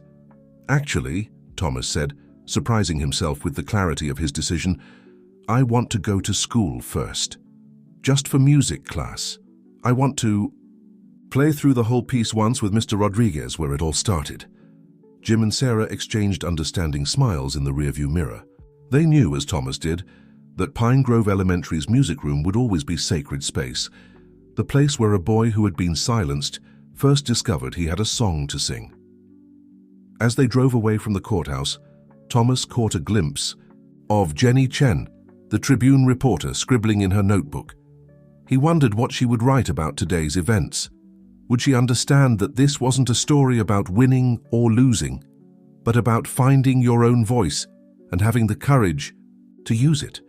The guitar case in the seat beside him seemed to hum with potential energy, like it knew it would soon be part of something bigger than itself. In just a week, Thomas would take the stage at Central City Concert Hall, bringing together his mother's melody and his own harmony in a way that would show the world and his father that different didn't mean less, it just meant finding your own way to shine. The week before the concert passed in a blur of rehearsals and anticipation. The Central City Concert Hall had become Thomas's second home, its pristine acoustics perfectly capturing every note of his mother's song. On the final rehearsal day, Ms. Foster had arranged for him to practice on the main stage, giving him a taste of what the actual performance would feel like. "The house lights will be dimmed," she explained, gesturing to the vast auditorium before them. "But you'll be able to see the first few rows. We've reserved them for your family and special guests." Thomas positioned himself at center stage, Papa Joe's guitar gleaming under the professional lighting. The technicians had created a beautiful setup. His wheelchair would be bathed in a soft spotlight, with a larger screen behind him where his mother's video would play during their duet. "Can we try it once with the video?" he asked, his voice echoing slightly in the empty hall. Dave, who had become much more than just their sound engineer, gave a thumbs up from the control booth, as the familiar opening notes of his mother's. Recording filled the space. Thomas closed his eyes, letting the music wash over him. Elizabeth's voice, crystal clear through the state-of-the-art sound system, seemed to fill every corner of the auditorium. When he joined in with Papa Joe's guitar, the harmony they created was everything he'd hoped for. A conversation across time between mother and son. Sarah, watching from the front row with tears in her eyes, turned to Grace. "It's like they're actually singing together," she whispered. "Like Elizabeth is right here with him." Grace nodded, unable to speak past the emotion in her throat. Robert held her hand tightly, his own eyes glistening as he watched his grandson transform on stage. The scared, silent boy they'd first met was gone, replaced by a confident young artist who had found his voice. Mr. Rodriguez, who had been invited to the rehearsal as Thomas's first music teacher, made notes on his tablet. "The transition between the third and fourth verses needs a slight adjustment," he suggested. "Let's try bringing your part in a bit softer there, Thomas. Let your mother's voice lead the way." They worked on the fine details for hours, perfecting every nuance. Thomas's fingers were getting tired, but he pushed through, determined to honor both his mother's original composition and his own addition to it. The song had evolved into something beyond what either of them had created separately. It was now a testimony to the power of love to bridge any distance, even time itself. During a break, Carlos and Maria appeared with sandwiches from Thomas's favorite deli. "Mom said you needed brain food," Carlos announced, setting up an impromptu picnic in the green room. "Are you nervous about tomorrow?" Maria asked, carefully arranging Thomas's food where he could easily reach it. Thomas considered the question as he took a bite. Not nervous exactly. More like ready. Like everything that happened before was leading to this moment. Jim, who had arrived with the children, sat down across from him. "You know, I've been teaching for 20 years, and I've never seen a student transform the way you have. It's not just the music. It's like you finally found your place in the world." "I have," Thomas said simply, "and it's not just one place. It's with you and Sarah, with Grace and Robert, at school with Mr. Rodriguez, and even here on stage. All these different parts of my life that fit together now, like harmony," Mr. Rodriguez finished, joining them with his own lunch. "Different notes that create something beautiful together." As they ate, Ms. Foster stopped by with the final program for tomorrow's concert. Thomas's performance would close the show, the featured piece of the evening. The program included a beautiful write-up about the song's history, mentioning both Elizabeth's original composition and Thomas's contribution to it. "We've also included a special note about Papa Joe's guitar," Ms. Foster said, showing Thomas the relevant page, "how it found its way to you just when you needed it most." These kinds of details help the audience connect with the music on a deeper level. After lunch, they ran through the entire piece one last time. The technical team recorded it as a backup, though everyone agreed that the live performance would have an energy that couldn't be captured in rehearsal. As they were packing up for the day, Dave called Thomas over to the sound booth. "I want to show you something," he said, pulling up a complex audio wave on his computer. "See these patterns? This is where your mother's voice and your guitar line up perfectly. It's like you're completing each other's musical sentences." Thomas stared at the visual representation of their duet, fascinated by the way the wavelengths danced together on the screen. "Do you think—" He hesitated, then pressed on. "Do you think she would have liked it? What I added to her song?" Dave's expression softened. "Kid, I've been doing this job for 30 years. I've seen all kinds of musicians try to cover or adapt other people's work. But what you've done here, this isn't just an adaptation, it's a conversation. You're not changing her song, you're answering it. And from everything I've learned about your mother while working on this project, I think that's exactly what she would have wanted." On the drive home, Thomas was quieter than usual, lost in thought as he watched the city lights blur past the van's window. Sarah caught his eye in the rearview mirror. "Penny, for your thoughts?" "I was just thinking about tomorrow," he said slowly. "About everyone who'll be there. You and Jim, Grace and Robert, all my friends from school, and my father." "Are you worried about him coming?" Thomas shook his head. "No, not anymore. I hope he's ready to really listen, not just to the music, but to what it means, to who I am now." As they pulled into the driveway of the house that had become his true home, Thomas looked up at the stars beginning to appear in the evening sky. Somewhere up there, he liked to think, his mother was watching, proud of the son who had found his own way to sing. The morning of the concert dawned clear and bright, sunlight streaming through Thomas's window and catching the polished surface of Papa Joe's guitar, which stood ready in its stand. He'd barely slept, his mind filled with music and anticipation, but he felt surprisingly alert as Sarah helped him prepare for the day. "Your new suit came back from the alterations," she said, hanging the garment bag carefully on his closet door. They'd chosen it together, a deep blue that reminded Thomas of the night sky, with subtle musical notes embedded in the fabric's pattern. "Did you remember to put the lucky pick in the pocket?" he asked, referring to the guitar pick Grace had given him, one that had belonged to Elizabeth during her college performances. Sarah smiled, patting the jacket's breast pocket. "Right here, close to your heart, just like your mum would want." The morning was dedicated to regular activities. Miss Foster had insisted Thomas maintain his normal routine until afternoon. Rehearsal, saying it would help calm his nerves. But even simple tasks felt different today. During breakfast, his toast tasted like anticipation. In his morning classes, every tick of the clock seemed to carry the rhythm of his mother's song. His friends at school treated the day as a celebration. Miguel had organized a good luck card signed by everyone in class, its pages filled with drawings of guitars and musical notes. Even the school secretary, usually stern and proper, gave him a warm hug when Sarah came to pick him up early. "We'll be watching the live stream tonight," Mr. Rodriguez said as Thomas prepared to leave. "The whole school is behind you, Thomas." The atmosphere at the concert hall was electric when they arrived. Other young performers were warming up in practice rooms, their music floating through the corridors and mixing into a symphony of preparation. In his assigned dressing room, Thomas found a surprise. The walls had been decorated with photos from his journey, from his first day at Pine Grove to his recent rehearsals. "A little visual inspiration," Ms. Foster explained, appearing in the doorway. "Sometimes it helps to remember how far you've come." As the makeup artist worked to prepare him for the stage lights, Thomas studied the photos. There he was with the Martinez family at his first school concert, his hand still unsure on the guitar strings. Another showed him with Grace and Robert, poring over his mother's old songbooks. A recent one captured him in rehearsal, his face intense with concentration as he played. 5 minutes until sound check," Dave called, poking his head in. "How are you feeling, maestro?" Before Thomas could answer, there was a commotion in the hallway. To everyone's surprise, his entire class from Pine Grove had arrived early, led by Carlos and Maria. They carried handmade signs and wore T-shirts with Thomas's fan club printed in glitter. We couldn't wait until the performance, Carlos explained, grinning.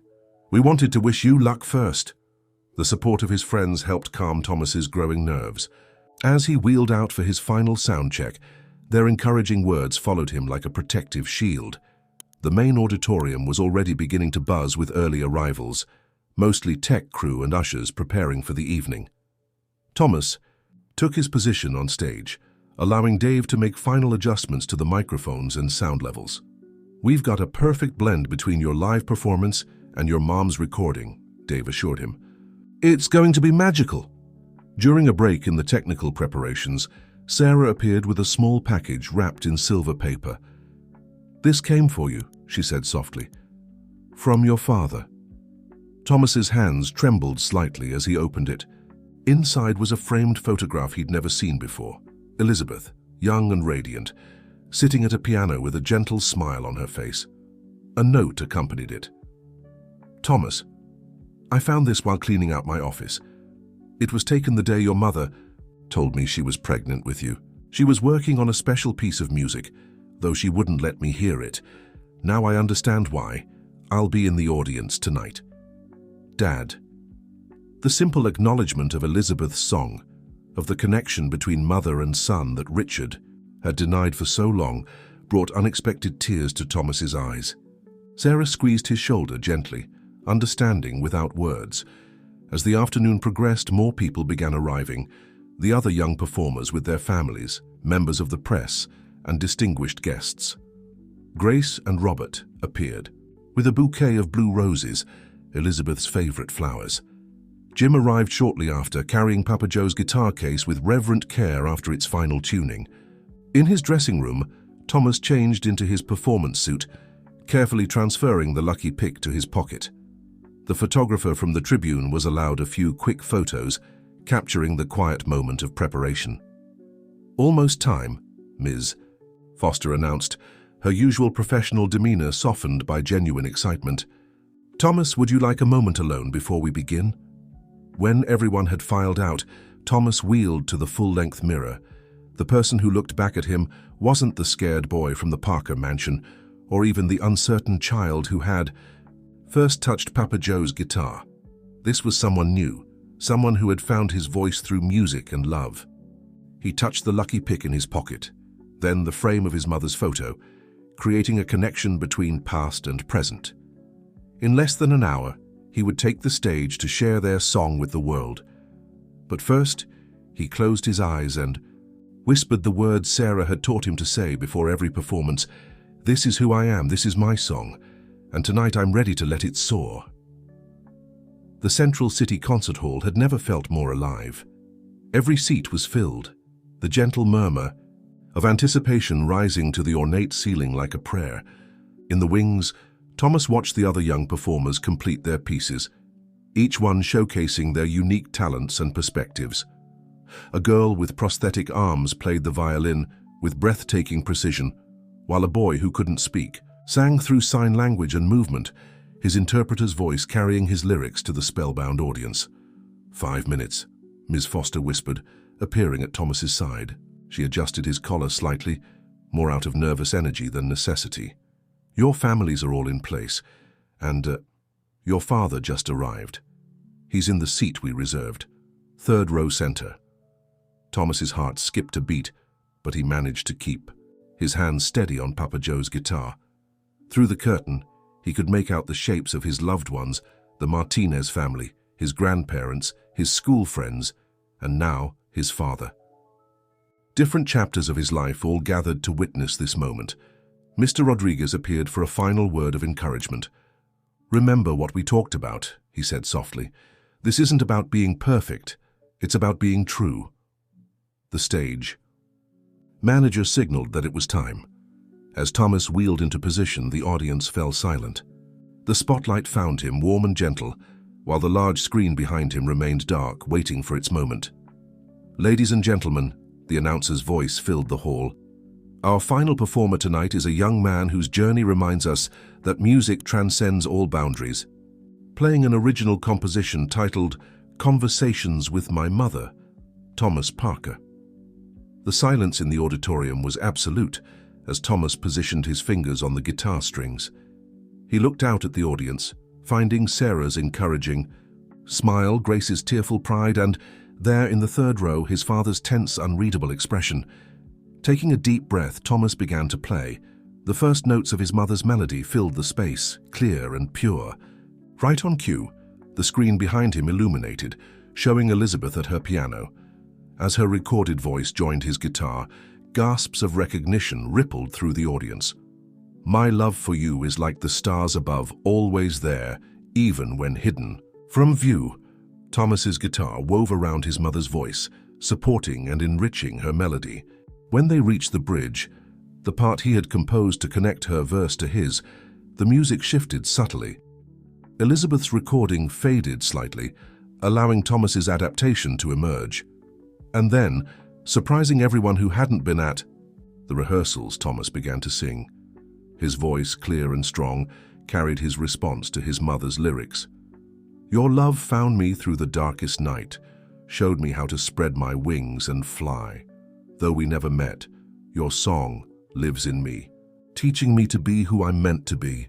In the audience, Sarah clutched Jim's hand as tears streamed down her face.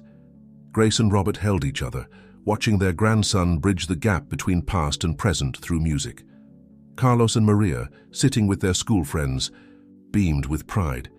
But it was Richard Parker's reaction that caught Sarah's attention. The usually stoic businessman was leaning forward in his seat, his hands gripping the armrests, his eyes fixed on the stage with an expression of dawning recognition.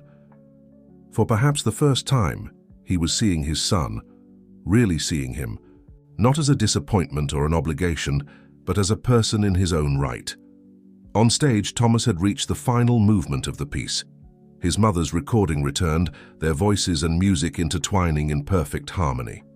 The song spoke of love that transcended physical limitations, of hope that outlasted sorrow, of the unbreakable bond between a mother who had loved unconditionally and a son who had found his way back to that love through music. As the final notes faded, there was a moment of complete silence. Thomas sat in his wheelchair, guitar across his lap, his mother's image still glowing on the screen behind him. Then, like a wave breaking, the audience erupted in thunderous applause. People rose to their feet, many wiping tears from their eyes. Carlos and Maria started chanting, "Thomas, Thomas," and soon the entire audience joined in. But Thomas wasn't looking at the standing ovation. His eyes were fixed on his father, who had risen with everyone else. Richard Parker's face was streaked with tears, his usual mask of control completely gone. Miss Foster appeared at Thomas's side, gesturing for him to take another bow. As he did, the screen behind him shifted to show a montage, Elizabeth playing her original song, Thomas learning guitar with Sarah, rehearsal footage, all building to this moment. The audience's applause grew even louder. Flowers began appearing on stage, roses, lilies, and there in the center, a bouquet of blue roses identical to the ones in the photograph his father had sent. Thomas looked out at the sea of faces, all celebrating not just his music, but his journey from silence to song. In that moment, under the warm spotlight with his mother's voice still echoing in his heart, Thomas realized something profound. He had done more than just perform a piece of music. He had shown the world that different wasn't less, that challenges could become opportunities, and that love, in all its forms, was the most powerful music of all.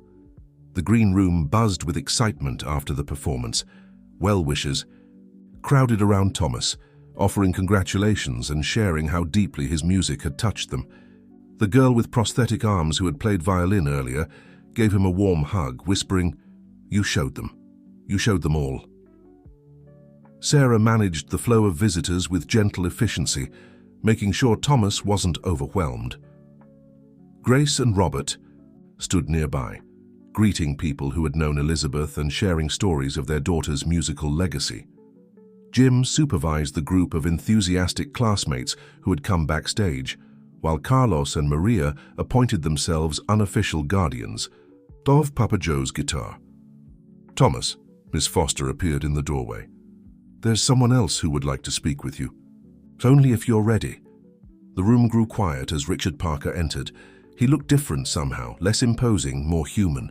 The designer suit couldn't hide the fact that his hands were shaking slightly. "Could we have a moment?" he asked, his voice rougher than usual. Just my son and me?" Sarah looked at Thomas questioningly. At his nod, she began ushering people out, though she remained within earshot, protective as always. Father and son regarded each other in silence for a long moment. Thomas still sat in his wheelchair, Papa Joe's guitar across his lap like a shield. Richard Parker stood awkwardly, all his usual corporate confidence stripped away. "I didn't know," Richard finally said, his voice barely above a whisper, "about Elizabeth's song, about how much music meant to her, to you." "There's a lot you didn't know," Thomas replied quietly, "because you never tried to learn." Richard flinched at the truth in those words. "No, I didn't. I was so focused on what I thought you should be that I never saw who you actually are." He gestured to the guitar. You play beautifully. Your mother would have loved it." "I know she would have," Thomas said, "because she loved me before she even knew me. Her song taught me that." Richard sank into a nearby chair, seeming to age years in moments. "I failed her, and I failed you. When we lost her, I couldn't face the fact that our son would face challenges. She would have known how to handle it. She would have seen the gift in you that everyone saw tonight." "The Martinez family saw it," Thomas said. "They didn't try to fix me or change.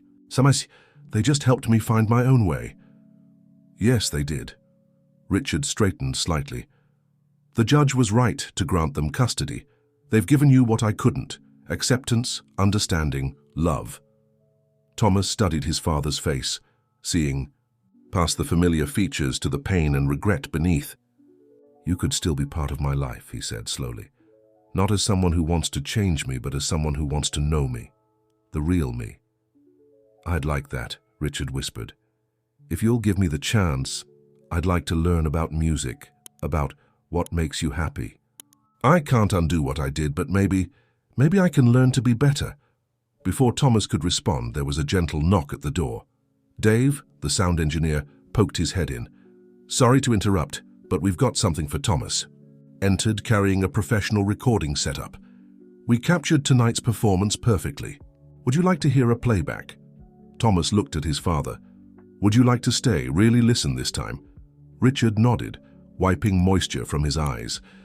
As Dave set up the equipment, Sarah and the others quietly returned, arranging themselves around the room. When the music began playing, Thomas watched his father close his eyes, really hearing Elizabeth's voice, really listening to the conversation between mother and son that the song represented. As the recording played, Thomas felt Sarah's hand on his shoulder, saw Grace and Robert holding each other, noticed Carlos and Maria swaying slightly to the melody. His father sat completely still, tears flowing freely now, perhaps truly hearing Elizabeth's love for the first time since losing her. The playback ended, but the music seemed to linger in the air, changing something in the space between father and son. It wasn't forgiveness. That would take time and proof of genuine change. It wasn't forgetting. The past had shaped who Thomas had become, but it was perhaps the beginning of understanding. "Your mother always said music could heal anything," Grace said softly, breaking the silence. Maybe she was right. Thomas looked around the room at his complicated, beautiful family. The Martinezes who had chosen him, his grandparents who had found him, and his father who was finally trying to see him. Different notes coming together to create something whole. "The healing already happened," he said, running his fingers over Papa Joe's guitar strings. "Tonight wasn't about healing, it was about showing who I've become. And I'm not finished becoming yet." As if to emphasize his point, Ms. Foster appeared with news that several music schools had expressed interest in Thomas's talent, and a children's hospital had asked if he would consider playing for their patients. The future was opening up, full of possibilities that had nothing to do with the limitations others had tried to place on him. In that moment, Thomas felt his mother's presence stronger than ever, not in sadness or loss, but in the joy of creation, in the power of music, to speak truths that words alone couldn't express. He had taken her melody and made it his own, just as he had taken his challenges and transformed them into strengths. The days following the concert brought a whirlwind of changes and opportunities. Thomas's performance had struck a chord that resonated far beyond the walls of the Central City Concert Hall.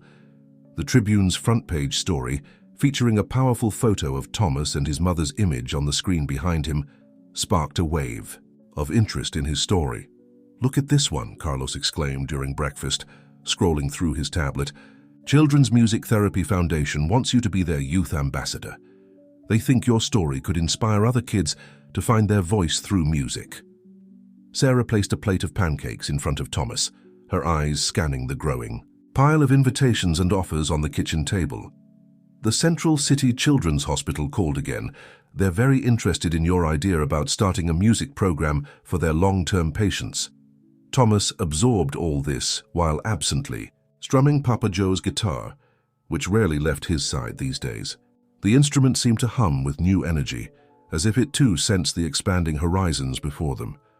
"What do you think about all this?" Jim asked, noting Thomas's thoughtful expression.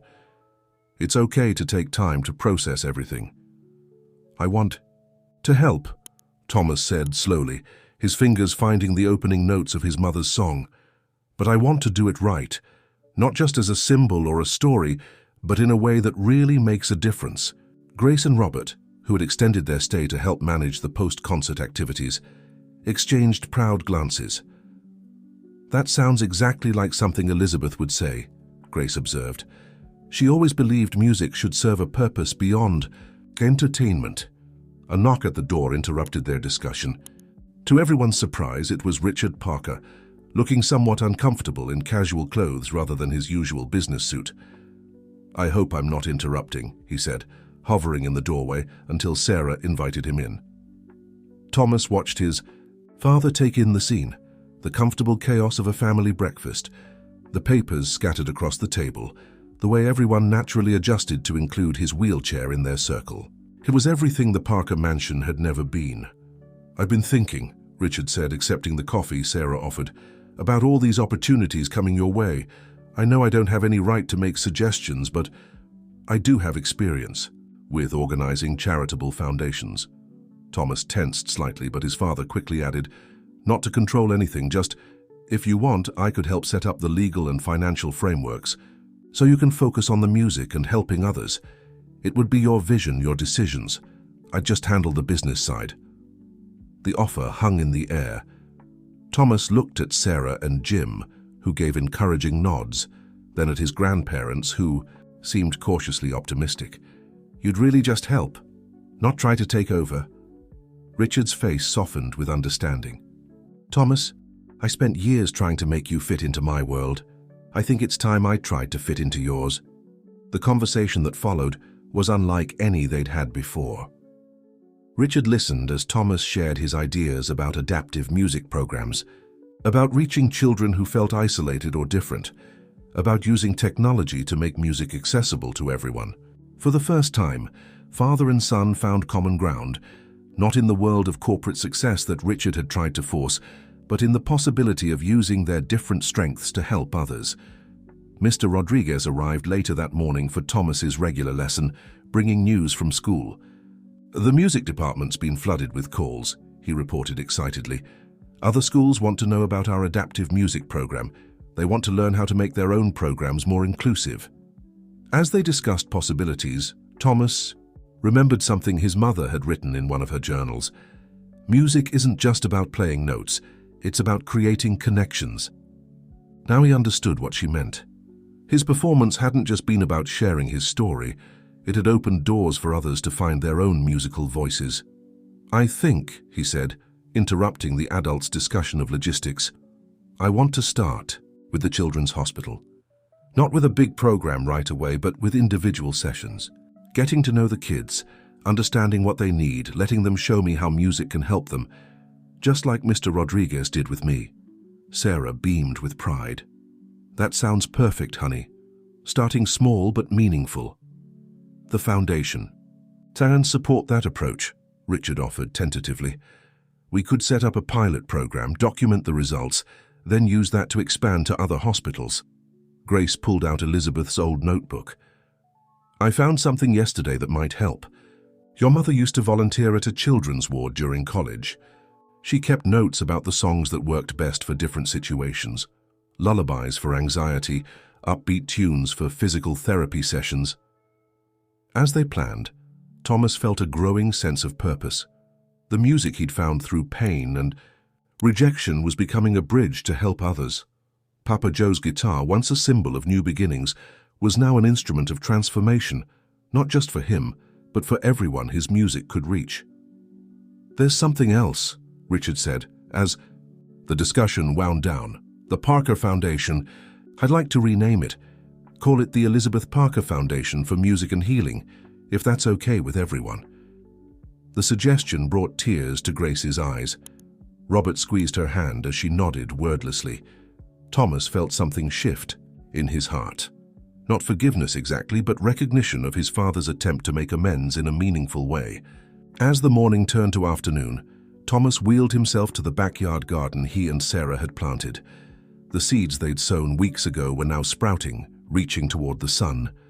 Like those plants, he thought, his music had started as something small and personal, but was growing into something bigger than himself. The pediatric wing of Central City Children's Hospital was brighter than Thomas had expected. Colorful murals adorned the walls, and the nurses' stations were decorated with children's artwork. Still, he felt nervous as he wheeled through the corridors, Papa Joe's guitar secure in its case across his lap. "Ready for this?" Sarah asked softly. She and Jim had taken the morning off to support him during his first official music session. Dr. Laura Chen, the hospital's chief of pediatric care, and coincidentally Dr. Marina Chen's sister, walked beside them. "We have a young patient who I think would particularly benefit from music therapy," Dr. Chen explained. "Jamie is 12 and has been here for 3 months. She's responding well to treatment, but the isolation has been difficult. When she saw your concert livestream, it was the first time she showed real enthusiasm in weeks." They stopped outside, a room decorated with space-themed stickers. Through the window, Thomas could see a girl sitting up in bed, her attention focused on a tablet. Like him, she was surrounded by medical equipment, but he noticed she had managed to decorate her IV pole with fairy lights. "Jamie?" Dr. Chen knocked gently. "There's someone here to meet you." The girl looked up, her eyes widening as she recognized Thomas. "You're the one from the concert, the one who played with his mom's recording." Thomas wheeled into the room, smiling. "That's me. I heard you're interested in music too." Jamie nodded enthusiastically. "I used to play piano before." She gestured vaguely at the medical equipment around her. "I miss it a lot." "Well," Thomas said, opening his guitar case, "maybe we can make some music together. Different doesn't mean impossible. It just means finding a new way." For the next hour, Thomas shared modified techniques he'd learned, showing Jamie how to create music despite physical limitations. They started simple, with rhythm exercises using small hand movements, then progressed to basic chords on a small electronic keyboard Dr. Chen provided. "You know what this reminds me of," Thomas said as they worked. "My mother's journal entries about her hospital volunteering. She wrote that sometimes the best music comes from working with what you have, not wishing for what you don't." Jamie's face lit up. "My mom says something similar. She says it's not about being perfect, it's about being present." She paused, then added shyly, Could you play your song? The one from the concert?" Thomas positioned Papa Joe's guitar. As he played, other young patients began appearing in the doorway, drawn by the music. Parents and staff gathered too, watching as the simple hospital room transformed into an impromptu concert hall. When he finished, a small boy in a wheelchair spoke up from the doorway. "Could you teach us too? My hands don't work so good anymore, but I really want to make music." "That's exactly why I'm here," Thomas replied, noting how the boy's face brightened. "We'll find your way to make music. Everyone has their own song. Sometimes we just need help discovering it." The session extended well beyond its scheduled time, with Thomas working individually with several children, adapting techniques to their specific needs and abilities. Dr. Chen observed with growing enthusiasm, taking notes on the children's engagement and emotional responses. "This is more than I hoped for," she told Sarah and Jim. "Look at how they're responding to him. It's not just about the music, it's about seeing someone like them achieving something beautiful." As they prepared to leave, promising to return. Next week, Jamie called out, "Wait, I wrote something. Would you read it?" She handed Thomas a slightly crumpled paper. It was a poem titled "Different Music." "Could I set it to music?" Thomas asked after reading it. "Maybe we could work on it together next time, make it our first collaboration." Jamie's entire face lit up. "Really? Like you did with your mum's song?" "Exactly like that," Thomas smiled. "Different voices coming together to create something new." In the car ride home, Thomas was unusually quiet, processing the morning's experiences. "You okay, honey?" Sarah asked, catching his eye in the rearview mirror. "I just keep thinking about what Jamie said about being present, not perfect," he replied. "That's what everyone tried to tell me. You and Jim, Grace and Robert, Mr. Rodriguez. But today, helping those kids, I finally really understood it." Jim reached back to squeeze his shoulder. "You did more than understand it. You showed them how to live it." "And this is just the beginning," Sarah added. "The foundation paperwork should be completed next week. Think of how many more children you'll be able to reach." Thomas hugged Papa Joe's guitar case closer. It's like the instrument knew where it needed to go, from Papa Joe to me, and now from me to others who need to find their voice. As they pulled into their driveway, Thomas noticed new flowers blooming in the garden. Blue roses like the ones his mother had loved, planted by Grace before she and Robert returned home. Life was like that garden now, he realized. New growth emerging from what had been planted before, creating beauty in unexpected ways. That evening, as he worked on setting Jamie's poem to music, Thomas felt more certain than ever about his path forward. His mother's song had shown him the way, but now he was creating his own melody, one that could help others find their voice, just as he had found his. 6 months after the concert, the Elizabeth Parker Foundation for Music and Healing had grown beyond anyone's expectations. The pilot program at Central City Children's Hospital had expanded to 3 other hospitals, and requests were coming in from across the country. Thomas, now 11, found himself at the center of a movement he'd never imagined possible. "Look at this," Jamie said excitedly during their weekly session, holding up her tablet.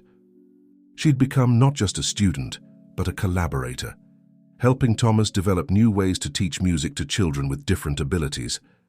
Their original composition, based on her poem, had become the Foundation's unofficial anthem. 3 more. "Hospitals want to start programs," she read from the screen, "and that music school in Seattle wants to adapt their teaching methods based on what we're doing here." Thomas positioned Papa Joe's guitar, preparing for their group session. The hospital's recreation room had been transformed into a music studio, complete with adaptive instruments, developed through a partnership between Richard Parker's tech division and music therapy experts. "Remember how scared we were during our first performance?" Jamie grinned, adjusting her own adapted keyboard. They'd given a small concert for the pediatric ward last month, featuring patients who'd been part of the music program. "Terrified," Thomas agreed, "but look at us now."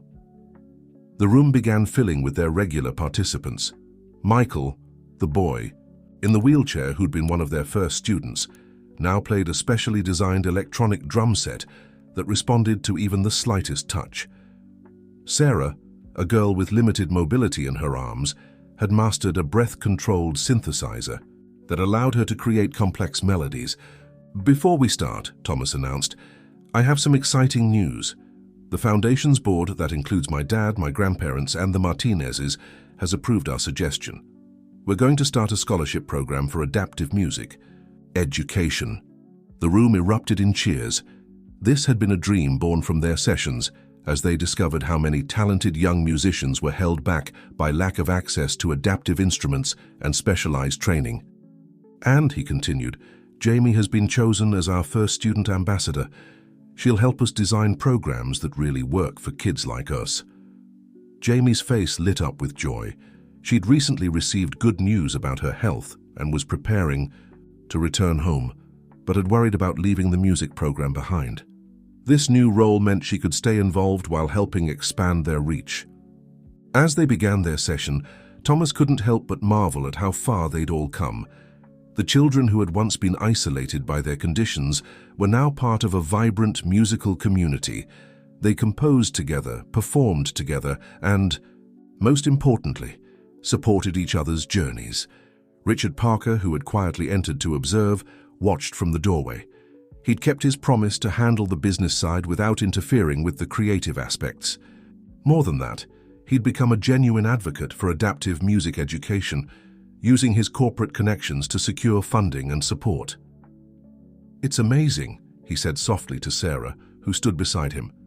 "I spent years trying to force Thomas into my world, never realizing he was creating something far more valuable than anything I could have imagined." Sarah smiled, watching as Thomas guided a new student through her first notes on an adapted violin.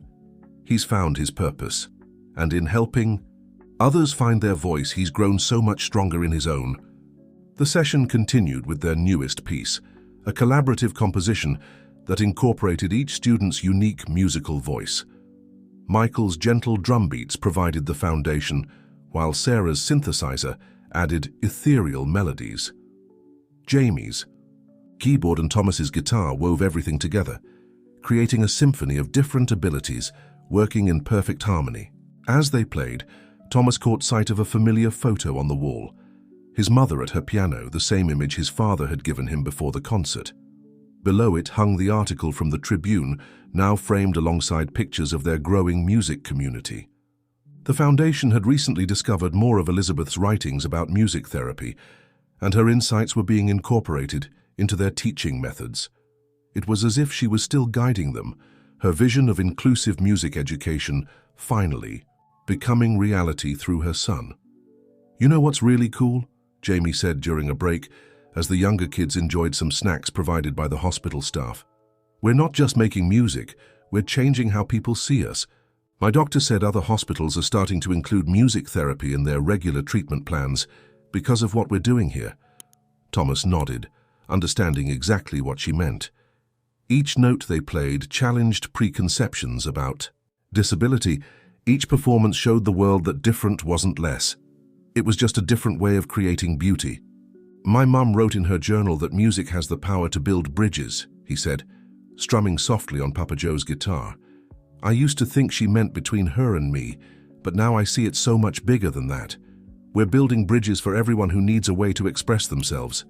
As the afternoon session wound down, Thomas looked around the room at his growing musical family. These weren't just students or patients anymore. They were fellow artists, each finding their own way to add their voice to the world's symphony. The one-year anniversary of Thomas's concert at Central City Concert Hall arrived with the first hints of spring. The Elizabeth Parker Foundation had organized a special celebration, not in the grand concert hall this time, but in the hospital's newly renovated auditorium, a space designed specifically for adaptive performances. The room was filled with families, medical staff, and supporters of the foundation. But the real stars were the young musicians themselves, each one representing a different chapter in the foundation's growing story. They had spent weeks preparing for this performance, determined to show the world how far they'd come. "Ready for this?" Thomas asked Jamie, who was adjusting her keyboard one last time. She would be performing their collaborative piece before heading off to music school next month, having been accepted with a full scholarship from the foundation. "Born ready," she grinned, though her hands trembled slightly with excitement. "Still can't believe we're actually doing this." The program began with Michael's Drum Symphony, a piece he had composed to express his journey through treatment. The adapted drums responded to his lightest touch, creating complex rhythms that filled the auditorium with energy. Sarah followed with her breath-controlled synthesizer, performing a haunting melody that brought tears to many eyes. Throughout the performances, Thomas caught glimpses of his extended family in the audience. The Martinezes beamed with pride from the front row, while Grace and Robert filmed everything for their growing archive of the Foundation's achievements. His father sat with the board members, but his attention was fully focused on the music, his usual business demeanor softened by genuine emotion. When it was time for the finale, Thomas took center stage alongside Jamie. Papa Joe's guitar, now bearing the loving marks of countless therapy sessions and performances, rested comfortably in his lap. The screen behind them displayed images from their journey, therapy sessions, small performances, moments of breakthrough and joy. This piece, Thomas announced to the audience, is called Different Voices, One Song. It's dedicated to everyone who helped us find our way to this moment. Our families, our teachers, our doctors and therapists, but most of all, it's dedicated to those who are still searching for their voice. We want you to know that there's a place for you in this symphony. The music began softly, with Jamie's keyboard introducing the theme they'd developed from her original poem. Thomas's guitar joined in, adding layers of harmony that spoke of challenge and triumph. One by one, other young musicians from the program added their parts. Michael's drums, Sarah's synthesizer, and a dozen other adapted instruments, each contributing its unique voice to the whole. As they played, Thomas felt the presence of all those who had brought him to this moment. He felt Sarah's unwavering support in every note, heard Mr. Rodriguez's encouraging words in every chord progression. He sensed his mother's love flowing through the melody and Papa Joe's spirit in the guitar's warm tones. The piece built to a crescendo, each different voice rising and falling in perfect harmony, demonstrating that music knew no boundaries of ability or circumstance. When the final notes faded away, the audience erupted in thunderous applause, many rising to their feet in celebration. Dr. Chen, who had supported the program from its inception, took the stage to make an announcement. Thanks to the success of this program, Central City Children's Hospital is establishing a permanent center for music therapy and adaptive arts. And I'm thrilled to announce that Thomas Parker will serve as our youth program director, helping thus develop new ways to bring music into the healing process. The news drew fresh applause, but Thomas was focused on the faces of his students, past and present, each one representing a story of discovery and triumph. Jamie was crying happy tears, her keyboard still under her fingers, like an old friend. Michael beamed from behind his drums, while Sarah's smile could have lit up the entire auditorium. After the ceremony, as families mingled and celebrated, Richard Parker approached his son. "Your mother," he said softly, "would be so proud of what you've created here. Not just the music, but the way you've helped others find their strength through it." Thomas looked around at what they had built together, not just a program or a foundation, but a community where difference was celebrated and every voice mattered. "We all did this," he replied. "Everyone who believed in the power of music to heal and connect." Sarah joined them carrying a surprise, a beautifully bound book containing letters from children and families whose lives had been touched by the program. "Your story inspired all of this," she said, handing Thomas the book. "But now it's become so much bigger than one story. It's become a symphony of hope." As the celebration continued around them, Thomas opened the book, reading messages of gratitude and inspiration. Each letter represented a life changed, a voice discovered, a bridge built through music. Papa Joe's guitar rested in his lap, its well-worn surface reflecting the lights of the auditorium, an instrument that had helped him find his voice, now helping others find theirs. The foundation's work was really just beginning, but looking at the joy in the room, Thomas knew they were on the right path. His mother's song had shown him the way, and now he was helping others write their own melodies, proving that every voice, no matter how different, had the power to create something beautiful. 18 months after that first life-changing concert, Thomas found himself back on the desert road where his journey had begun. The location, once a symbol of abandonment, was now transformed.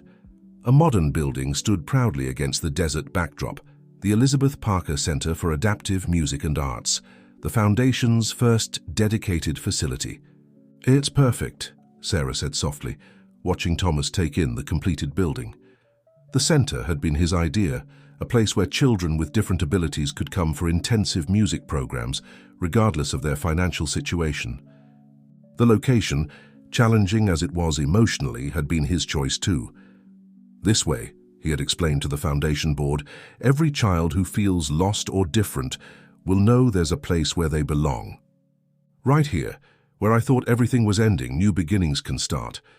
The grand opening was scheduled for tomorrow, but today was special for another reason. Thomas had organized a private concert for a very specific audience, children, from local foster homes and group homes, each one facing their own challenges and feelings of displacement. "They're arriving," Carlos called from the entrance. Now 14, he had become one of the Foundation's most dedicated young volunteers, along with Maria, who ran their social media outreach. The buses pulled up, and children of various ages and abilities began filing into the center. Thomas wheeled to the entrance to greet them, Papa Joe's guitar across his lap. The instrument, though still his most treasured possession, now bore the loving marks of hundreds of therapy sessions and performances. "Welcome to your home for music," he announced, his voice strong and clear. "Here, there's no wrong way to make music, no wrong way to be yourself. We're all different, and that's what makes our symphony beautiful." The main performance space had been designed with input from Thomas and his students. Adaptive equipment was seamlessly integrated into the architecture, making it feel natural rather than medical. The walls featured art created by program participants, and a special display honored Elizabeth Parker's original vision of inclusive music education. As the children settled in, Thomas noticed their expressions, the same mix of uncertainty and hope he had seen in so many faces at the hospital. He began with the story they had come to hear, the one that had led to this moment. 2 years ago, I sat in this very spot, though it looked very different then. I thought I was alone, that being different meant being less. But I discovered something incredible. Our differences are what make our music unique." He started to play, beginning with his mother's melody. On the screen behind him, images appeared, not just of Elizabeth this time, but of all the children who had found their voice through the program. Jamie performing at her music school audition, Michael teaching drums to new students, Sarah composing for an adaptive orchestra. Grace and Robert, who had flown in for the opening, watched from the back of the room. "Elizabeth would be amazed," Grace whispered, squeezing her husband's hand. "Her song has touched so many lives." Richard Parker sat quietly among the audience, her changed man from the father who had once abandoned his son. He had become a fierce advocate for adaptive arts education, using his business expertise to ensure the Foundation's programs were accessible to all who needed them. As Thomas played, he invited the children to join in with simple percussion instruments that had been distributed earlier. The room filled with spontaneous music, some keeping perfect time, others creating their own rhythms, all becoming part of something larger than themselves. "Music finds a way," Thomas told them, echoing Mr. Rodriguez's words from so long ago. "It doesn't care if your hands work differently, if your body moves differently, if your mind processes differently.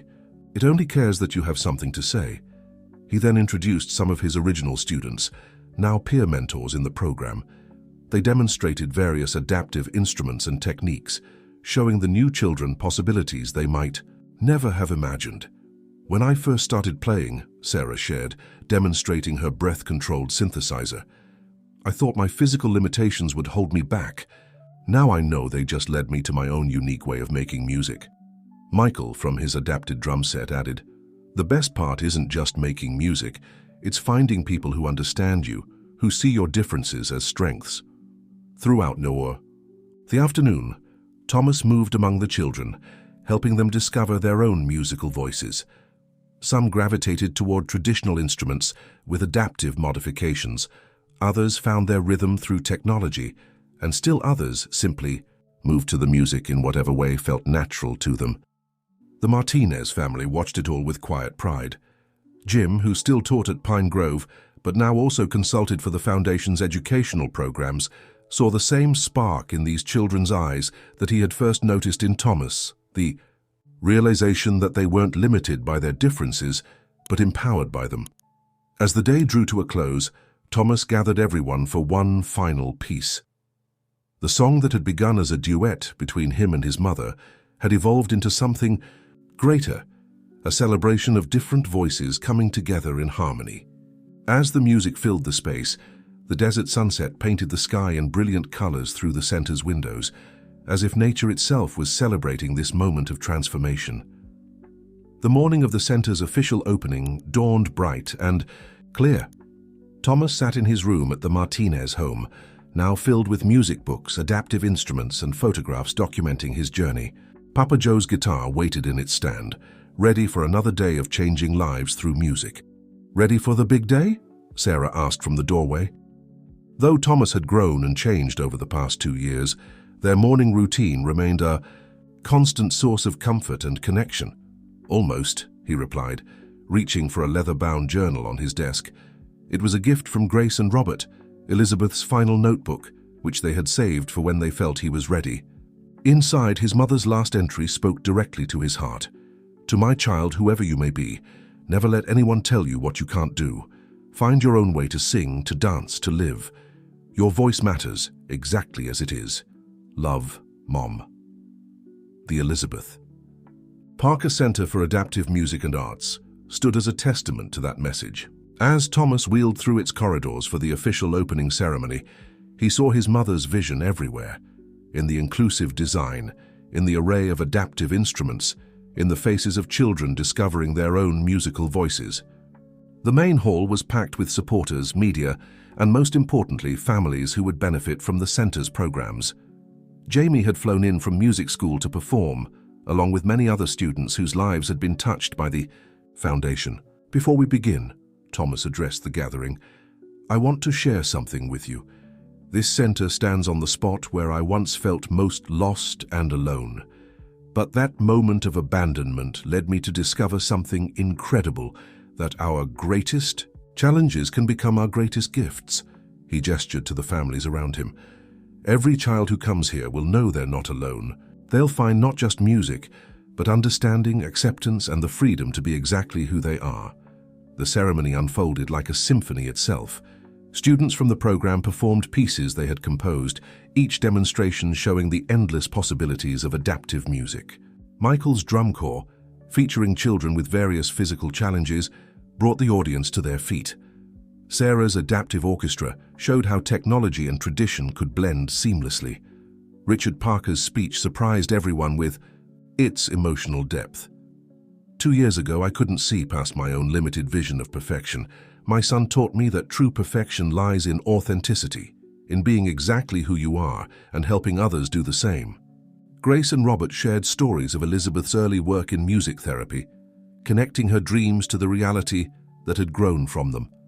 The Martinez family spoke about the transformative power of unconditional love and acceptance. As the ceremony concluded, Thomas prepared for the final performance. But before he began, he had one more surprise. "When I first started this journey, I thought I was just finding my own voice. But what I discovered was something much more powerful, the ability to help others find theirs."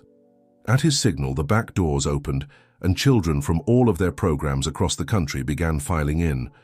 Each carried an instrument adapted to their specific needs, their faces glowing with purpose and pride. "This," Thomas announced, "is the true sound of inclusion. The harmony of different voices, different abilities, different stories all coming together to create something beautiful." The performance that followed was unlike anything the audience had ever experienced. Hundreds of young musicians, each playing in their own unique way, joined together in a piece that Thomas had composed specifically for this moment. The music spoke of challenges overcome, of barriers broken, of love that transcended all differences.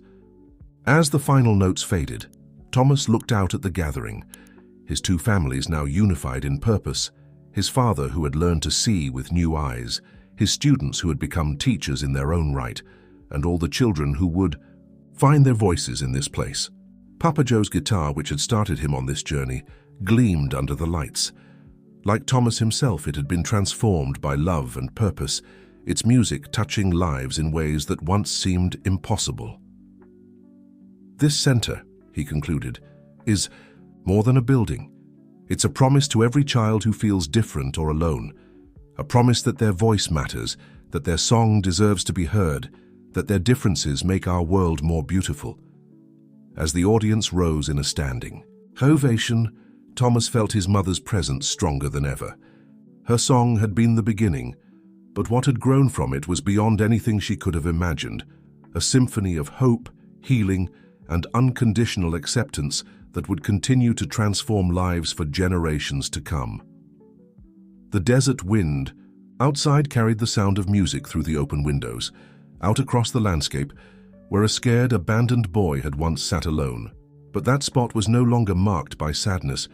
Instead, it had become a beacon of hope, a place where different voices came together to create something extraordinary, proving that sometimes the most beautiful music comes from the places where we feel most broken. 5 years had passed since that first life-changing performance at the Central City Concert Hall. Thomas, now 15, sat in his wheelchair on the familiar stage, Papa Joe's guitar resting comfortably in his lap. The auditorium was filled with a new generation of young musicians, all gathered for the Foundation's annual celebration. "I remember sitting right where you are now," he began, addressing the eager faces before him, "wondering if I had anything worth sharing with the world, wondering if being different meant being less." His fingers found the opening notes of his mother's song, the melody that had started everything. The Elizabeth Parker Foundation had grown beyond anyone's wildest dreams.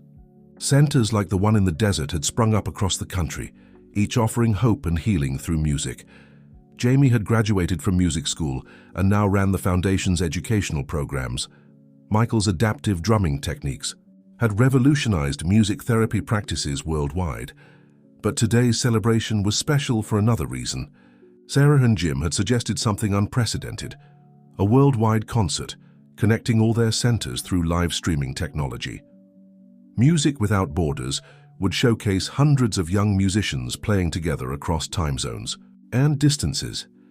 "When I first started playing this guitar," Thomas continued, running his hand along Papa Joe's instrument's worn surface, "I thought I was just finding my own voice, but what I discovered was that every voice matters, every story deserves to be heard, and every difference adds something unique to the world's symphony."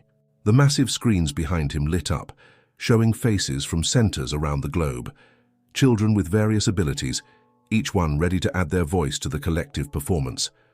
Richard Parker's tech division had developed new, adaptive instruments that allowed musicians to play together despite physical distances or differences. "Today," Thomas announced, "we're going to perform a new piece. It's called The World Symphony, and it includes elements from every culture, every tradition, and every way of making music. Because that's what we've learned, that music doesn't discriminate. It only asks that we open our hearts and listen." Grace and Robert, their hair now silver, but their eyes still bright with pride, sat in the front row. Beside them, the Martinez family beamed. Sarah and Jim, Carlos now in college studying music education, and Maria pursuing a degree in adaptive technology design. Richard Parker sat with the Foundation's board, but his attention wasn't on administrative matters. He watched his son with quiet amazement, seeing not the child he had once rejected, but the young man who had transformed that rejection into a force for positive change. As Thomas began to play, other instruments joined in from screens around the world. Traditional instruments modified for different abilities merged with cutting-edge adaptive technology. A young girl in Tokyo played a breath-controlled synthesizer, while a boy in London used eye-tracking software to conduct his section of the orchestra. The music they created together transcended language, culture, and physical limitations. It spoke of triumph over adversity, of finding strength in difference, of the power of unconditional love to heal and transform. Mr. Rodriguez, who still taught at Pine Grove, but now also trained music teachers worldwide in adaptive techniques, watched from the wings. The scared boy who had first wheeled into his music room had become a beacon of hope for others, proving that music could build bridges across any divide. Jamie appeared on screen from the Desert Center, leading her own group of young musicians. The poem that had once expressed her isolation had become an anthem of inclusion, sung in multiple languages across their global network. As the piece reached its crescendo, Thomas looked out at the sea of faces, both in person and on screens, and saw his mother's dream manifested in ways she could never have imagined. Every child who had ever felt different or isolated could now find their place in this worldwide symphony. The performance ended with a moment of perfect harmony, hundreds of different voices, instruments, and abilities coming together in a final, triumphant chord. The applause that followed wasn't just in the concert hall, it echoed from centers around the world, a global celebration of music's power to unite and heal. After the performance, as families mingled and celebrated, Thomas wheeled to the edge of the stage where it had all begun. Sarah joined him, placing a gentle hand on his shoulder. "What are you thinking about?" she asked, recognizing his reflective mood. Thomas smiled, his fingers absently strumming Papa Joe's guitar. "About how everything can change in a moment. That day on the desert road, I thought it was the end, but it was really just the beginning of something amazing." The guitar's warm tones filled the quiet space between them, carrying the echoes of all the lives that had been touched, all the barriers that had been broken, all the music that had been unleashed into the world. Late that evening, after the global concerts had ended and the celebrations wound down, Thomas returned to the Desert Center. The building glowed softly in the twilight, its windows illuminated with the warm light that had guided so many children, home to themselves. He wheeled along the familiar path to the exact spot where his father had left him years ago, but now, instead of emptiness and despair, the space was filled with purpose and hope. A small memorial garden bloomed there, desert flowers growing strong and beautiful in the challenging environment. "I thought I might find you here," came his father's voice. Richard Parker approached slowly, respecting the significance of the moment. Their relationship had evolved over the years into something neither of them could have predicted. Not the rigid bond his father had once demanded, but a genuine connection built on understanding and acceptance. "I was just thinking," Thomas said, gesturing to the garden, "about how things grow in the most unexpected places." Papa Joe's guitar rested in his lap, its surface catching the last rays of sunset.